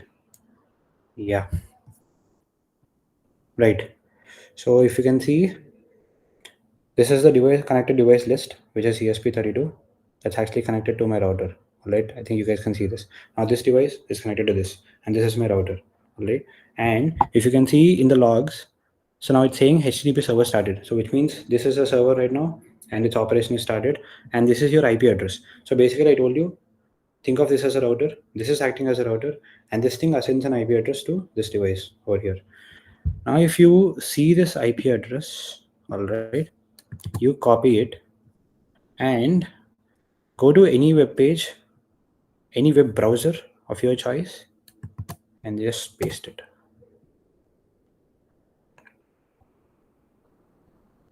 Wait, let me open Chrome. Chrome is fine.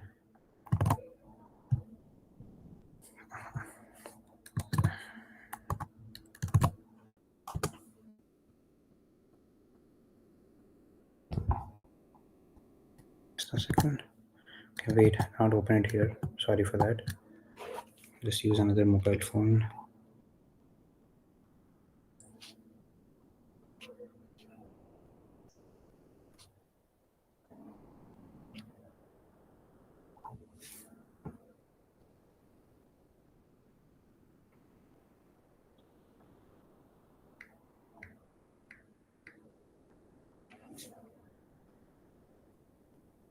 If you guys can see, I connected this mobile phone to the hotspot of this, right?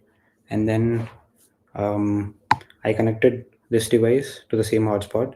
Remember the diagram I told you about? You have to connect to the same router in order to make this application work over HTTP, right? Now we are connected to the same router, like both these devices, and you have two device names connected. You have both the names that are actually printed, both of them. Now what do you do? Now this is your client, this is your server, and the and this one is your router. All right. So now, or in this, you open a browser of your choice. The browser can be anything, right? And what you do is you actually enter this IP address over here, 192.168.20.9. This IP address will actually vary. This is for me. This is the IP address the router has assigned to my ESP. Your IP address can actually vary. So enter that IP address, and I'll show you guys.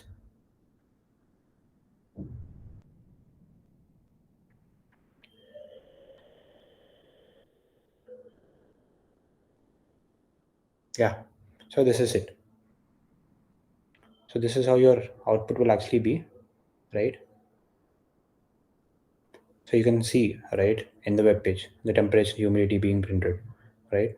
And it's actually being updated every 2 seconds, I suppose. And you guys can actually change it. You can see the code, right? You can see this two over here. So varying, this is if you gave a two, we gave a two here, which means your web page will keep updating every 2 seconds. You can actually change the value over there. It's totally up to you. So it's totally yeah. So it's totally up to you. Uh, so yeah. So this is it. If you can actually see, uh, there's a live changing that's actually going on every 2 seconds. You see the humidity changing. Uh, So because I just put a, a finger on the sensor over there, all right.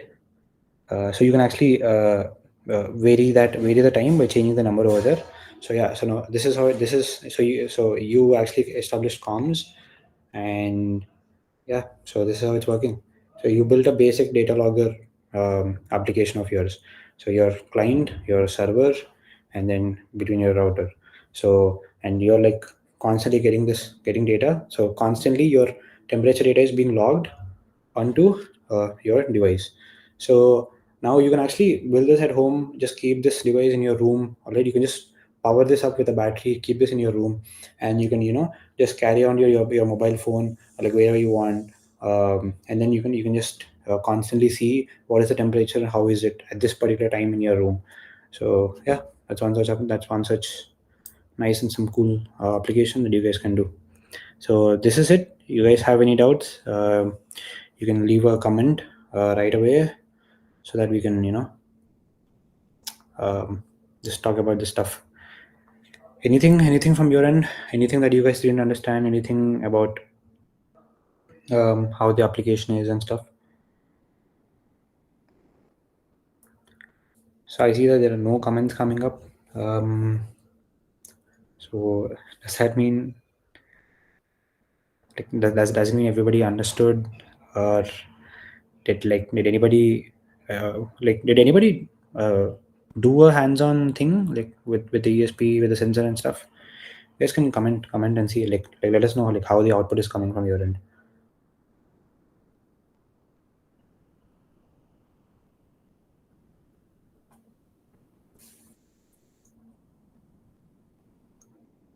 So I think you guys understood, right? Like how the basic, the protocol, how it's working, how each and every line is responsible for the working of the complete application, and finally what the output is.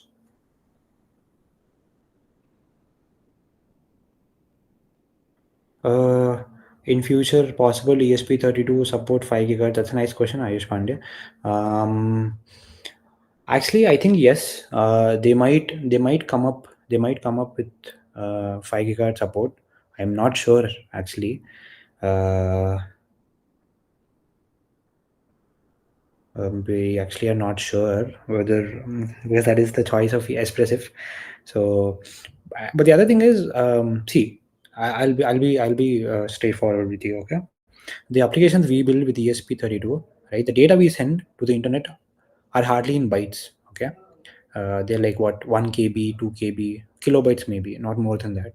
So your 0 to 2.4 gigahertz band should actually be fine. All right, like you don't have to go with the 5 gigahertz band usually, because that actually requires a lot of extra support, hardware support, and your computing time should also be fast, right?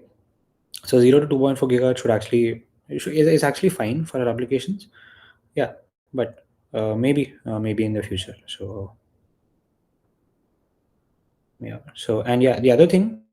So people who did a hands-on on this of this application, um, like send us your images um, to PLUNTX social media websites so that so that we can actually post it on the respective sites. So we have an Instagram site, we have a LinkedIn, we have a site on LinkedIn, and we have some other websites as well. So if you can reach out to us, send us those photos. It'll be really encouraging because that'll keep us motivated to go ahead with conducting multiple workshops like these, or even better, I would say. Like this is our first workshop. I think we did like decently well, or so I think it totally depends upon how you guys um, send us the responses. So yeah, whatever it is, leave your response on the social media sites, and yeah, that's it. Yeah, we got another question from D Reddy, sir. What other can we connect to data logger other than ESP32? Mm, so you mean to say uh, how we can do a data logger using a chip other than ESP32? I mean, that's how your question should be, because your ESP is the heart. your controller or your SOC is the heart of your data logger. All right.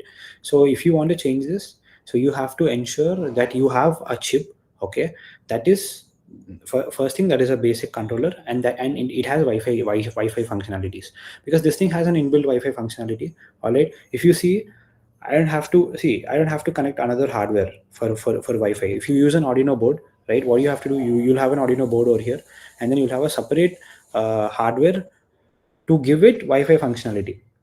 See, that will make things a bit more complex. So if you want to replace ESP32 with Arduino, you can do it. But you again require some other extra hardware to give Arduino Wi-Fi functionality. And if you give Wi-Fi functionality, you can implement the application that we did. Like all this concepts of HTTP, the networking and everything will come into picture. I think it's clear, right?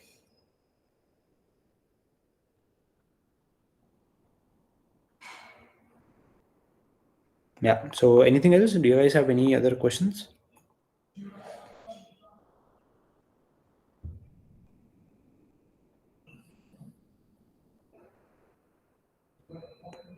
So again, if you guys want any components, our website is available, PLUNTX. You can actually get some nice components like these from there. I actually got it from PLUNTX, and yeah, they're working really well. So you guys can have a look, purchase them from PLUNTX. You can visit the site. We offer CAD design solutions also, and yeah, of course, we even offer the other solutions of getting you a product if you give us the CAD file too. So yeah, there are a lot of services available, lot of products available. You can actually get on online and just check it out. Yeah, and they're reliable too.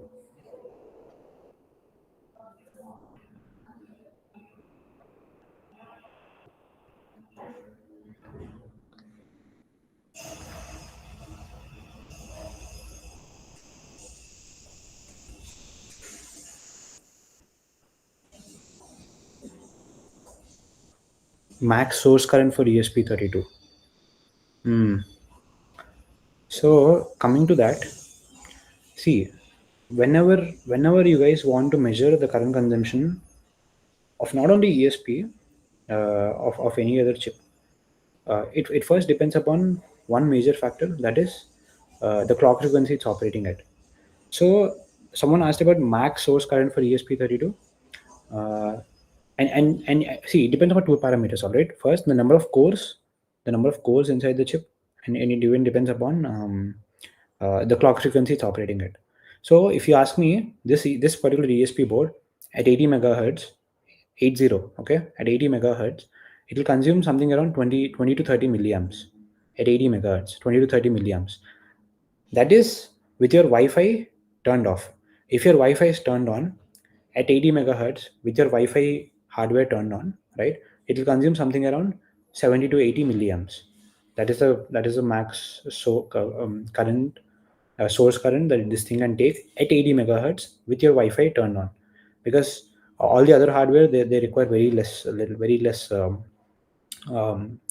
current to operate. But Wi-Fi hardware is something that requires huge amount of current to operate.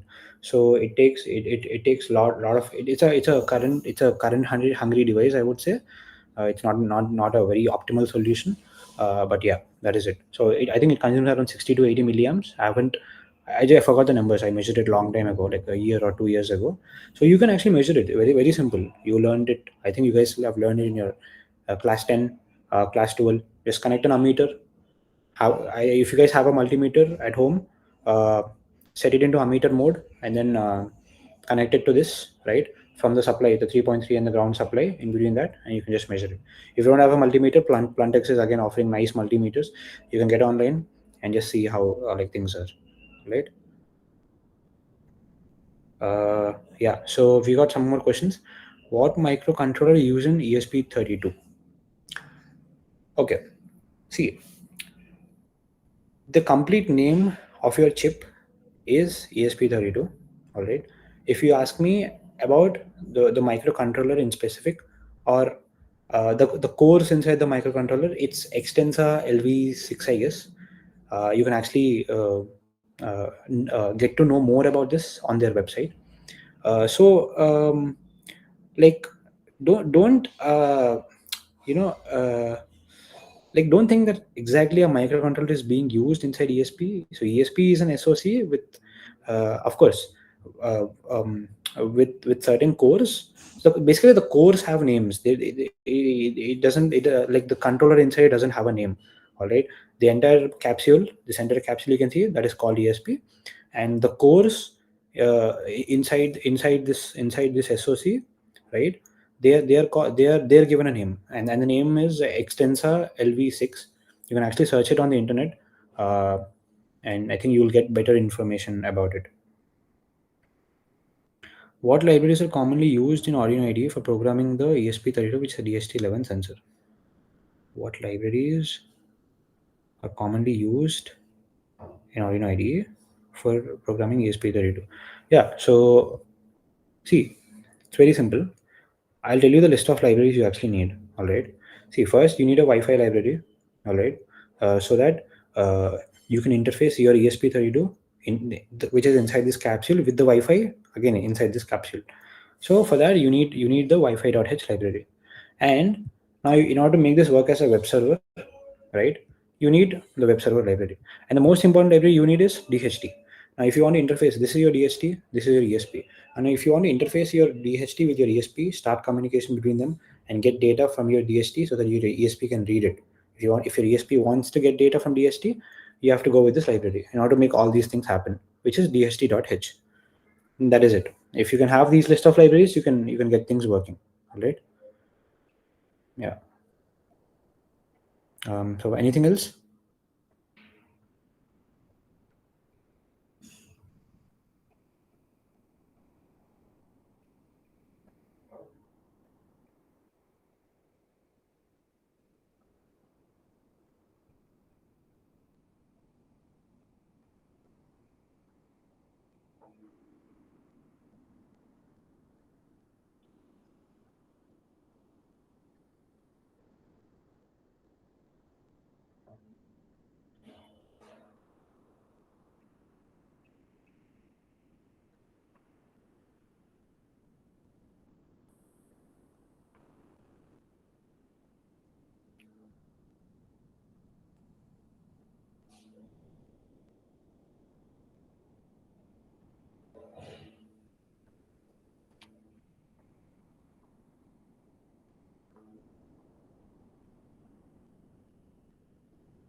I think we got a couple of more comments. Just give me a second. I'll answer them.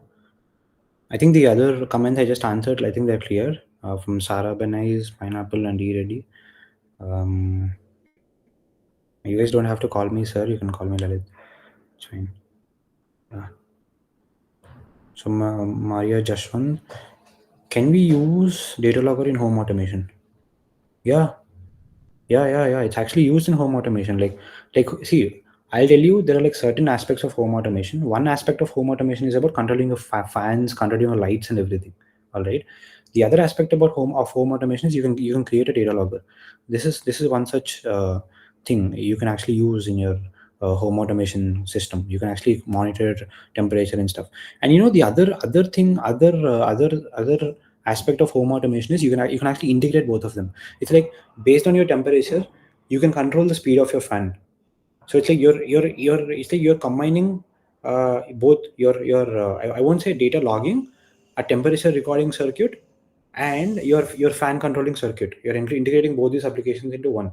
So you can use it, like, yeah, but yeah, in general, a data logger, yes, you can use it, because it's something fancy to say, okay, this is the temperature inside your room, or this is the temperature inside the hall, or yeah, it's just fancy stuff, because it won't actually help us humans to improve our lives, like, tremendously.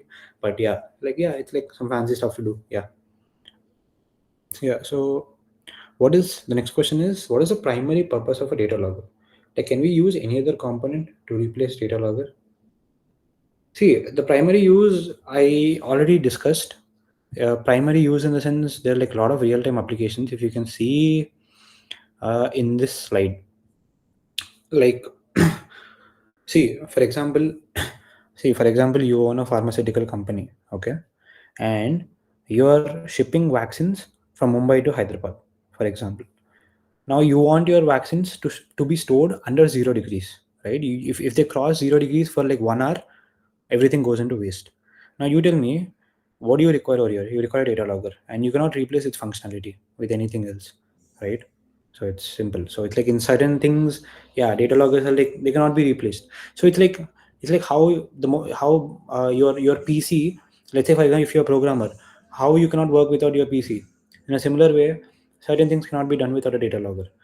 I mean, like they used to be done before, but it's just that for more security and for better, uh, so that like doctors can make a decision whether we can take their consignment and give it to patients or not, because it can be life saving, right?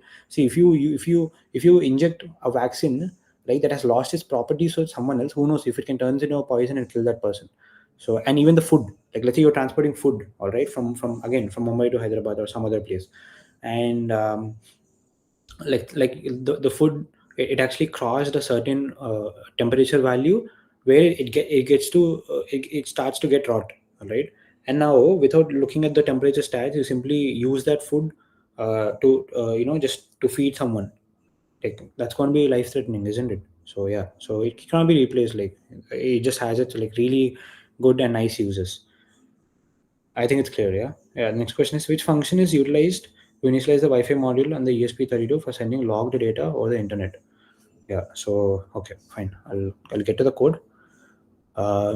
See, first function is this Wi-Fi dot begin. All right. Wi-Fi dot begin SSID comma password. So what will happen? Your ESP, the Wi-Fi chip will connect to the hotspot, right? With the or with you to your router with the corresponding SSID and password. And after that, this function is used to check if the connection is established, like between these two. All right. So if the connection is not established, it will just keep trying to get connected. All right. And after that, yeah, this Wi-Fi dot local IP. See, whatever functions are there with Wi-Fi dot, all the functions are related to the Wi-Fi functionality of your ESP. Wi-Fi dot local IP will actually this will actually give ESP the address that is assigned by the router to the ESP chip. All right. And yeah, and then after that, yeah, this is for the Wi-Fi. And now in order to create your server, right? See, this is your Wi-Fi is basically used to connect to the router, and your server is something that's running inside, like below your Wi-Fi, right? So that you get a request through your Wi-Fi, it goes to the server, and the server will respond through the Wi-Fi to the router to your other end device. Okay. Now you see the server dot functions, all these functions with starting with server. So all these functions are responsible for initializing the server inside it, right? And then accordingly transmitting data based on the request. I think that's clear. Like you can actually go through all of them. How can you add real-time clock functionality to ESP32 data logger? Yeah, this is actually a very nice question. How can you add real-time clock functionality to ESP32 data logger? Yeah, see, so ESP has a real-time clock built inside it, right? So when you first power on the device, this thing doesn't know what the real time is like outside, right? Because this thing, it has been powered off. It's like dead. Okay, when you actually power it on, ESP has a real-time clock, a clock named real-time clock, a clock that will constantly keep ticking, like the clocks we have at our house, right? So first, you need to feed that clock with what is the time that is outside, right? See, let's say you have a clock that's running at your house, and suddenly the battery is gone, right? The clock goes dead. Now it doesn't know what the time is. Now when you're replacing the battery, after you replace the battery, which means after you power this on, you actually set the time, and then you allow it to start ticking, right? So similar way, when you power this on, you take time from the outside world through Wi-Fi, and you set time to the real-time clock, right? And then your real-time clock, the module, it will keep ticking, and you can and ESP can constantly ask the real-time clock for the time, and then you can actually use that time to transmit data, or to transmit the time as well. So I can actually show you one. So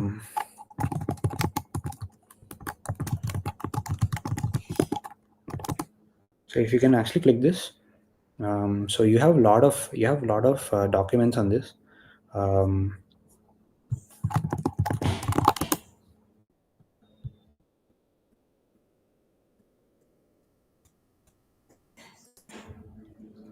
yeah.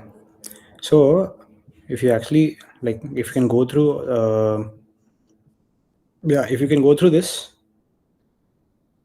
there is this document which actually you have an entire instruction set to interface with the real-time clock in your ESP and actually work with time, so that you can actually add this time to your data logger. So you can even transmit this time, and you can actually see it on your mobile phone and stuff. Yeah, I think that's a nice question actually. I think you understood like what is actually to be done. So like, I mean, how you can actually add real-time clock functionality to your data logger. Yeah, so it's like there is a clock inside this. You can actually interface with it. You can actually sync time from the outside world. You can tell it what time it is. You can actually get time from that. And once you see, it's very simple. Okay, see, you have these instructions over here: read temperature, read humidity. What do these do, right? They actually fetch temperature and humidity from the sensor. In a similar way, you'll have functions uh, to read time from clock. So what the ESP does is it reads time from the internal clock it has, and you're sending temperature and humidity data so through this HTML page. So in a similar way, you can add the time also to this, and you can transmit everything collectively. So in that way, your data logger will have time also. Yeah, yeah. So I think that is it. Yeah, we have another question. How can you handle data synchronization between the ESP32 and a cloud server dealing with intermittent internet connectivity? Hmm. Data synchronization. So when you're talking about synchronization, it all comes down with clock. So just now what I talked about. So what we actually do is we actually, when we are sending data to the cloud, we actually send data along with time. Like what time has the data been taken, right? See, let's say we take data every 5 minutes. Okay, so now I take data after 5 minutes, I take data after 5 minutes, I take data. But along with the data, I take the time also, right? So I store I so now for each sample I'm sending to the internet, this sample that I'm sending to the cloud, the sample consists of the temperature, humidity, time, and some other parameters. So through this, like when I actually send this entire sample of data with the timestamp, the cloud will actually take up this timestamp and accordingly sync with the device, like and accordingly plot data over there. That's how synchronization is actually kept, that's how it's actually made to work, between your cloud and your device. It's totally with time that is actually made to work. I think that's clear. Yeah.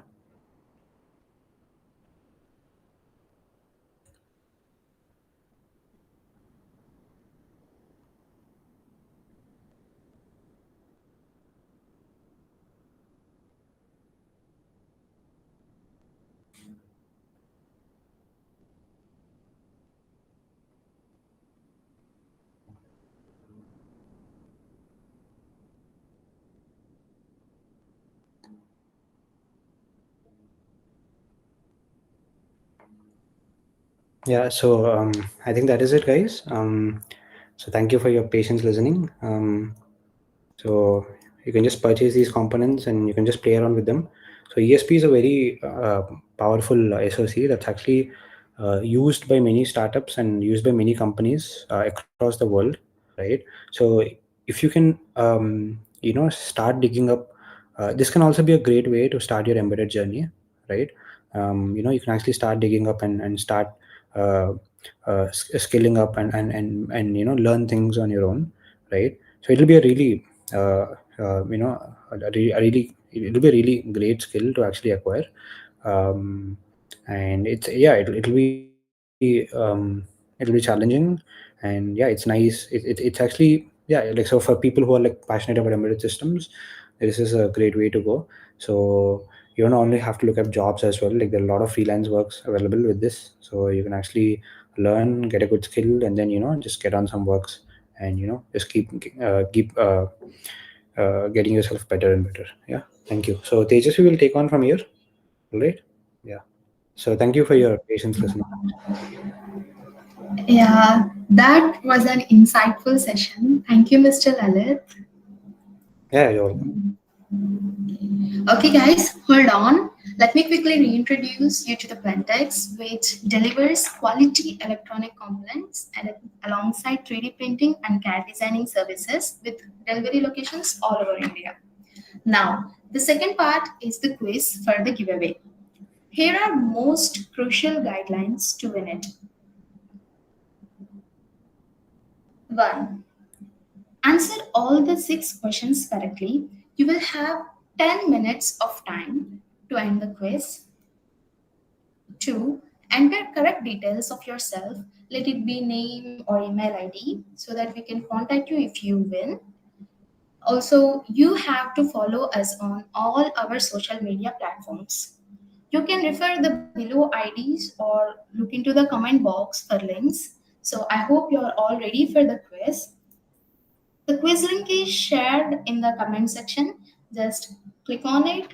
You will be navigated to the quiz area. Keep refreshing the page if you can't access the quiz. Signing through your active email ID, which is valid one. You can submit your answers only once. Make sure that you submit all the correct answers. Review, refresh, and your time starts in 3, 2, 1, go.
Last 3 minutes, guys. Hurry up, submit your responses.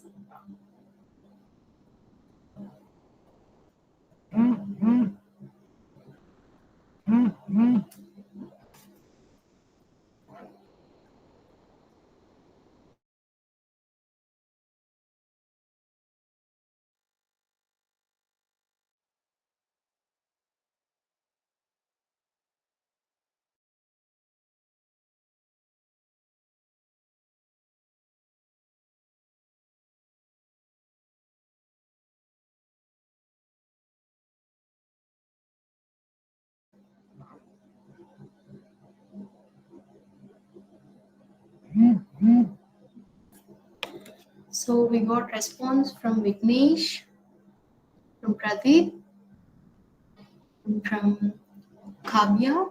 Nice. And along with the people.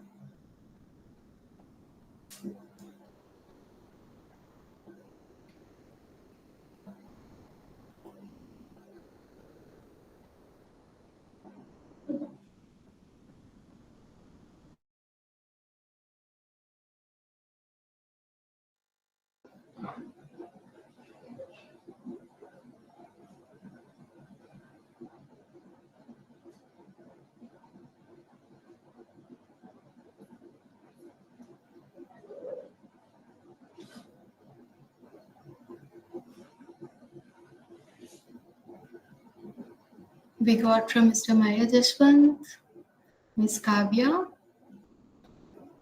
Mr. Ayush Pandey, Ms. Priyanka. Yes, there are a lot of response getting in. Hurry up, we still have 1 minute left.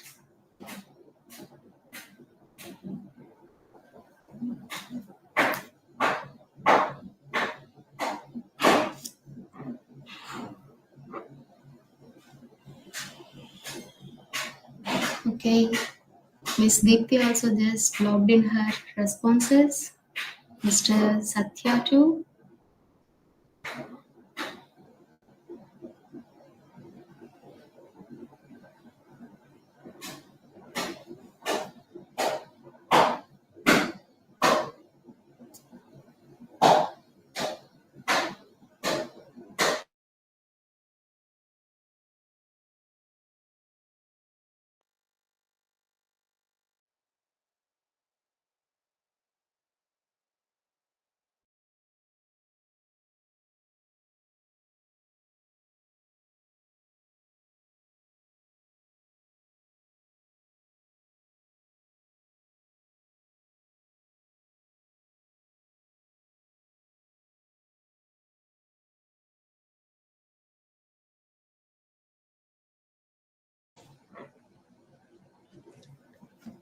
Mr. Shivam and Ms. Bhavya too logged in their answers. Okay, there is Mr. Abhinav.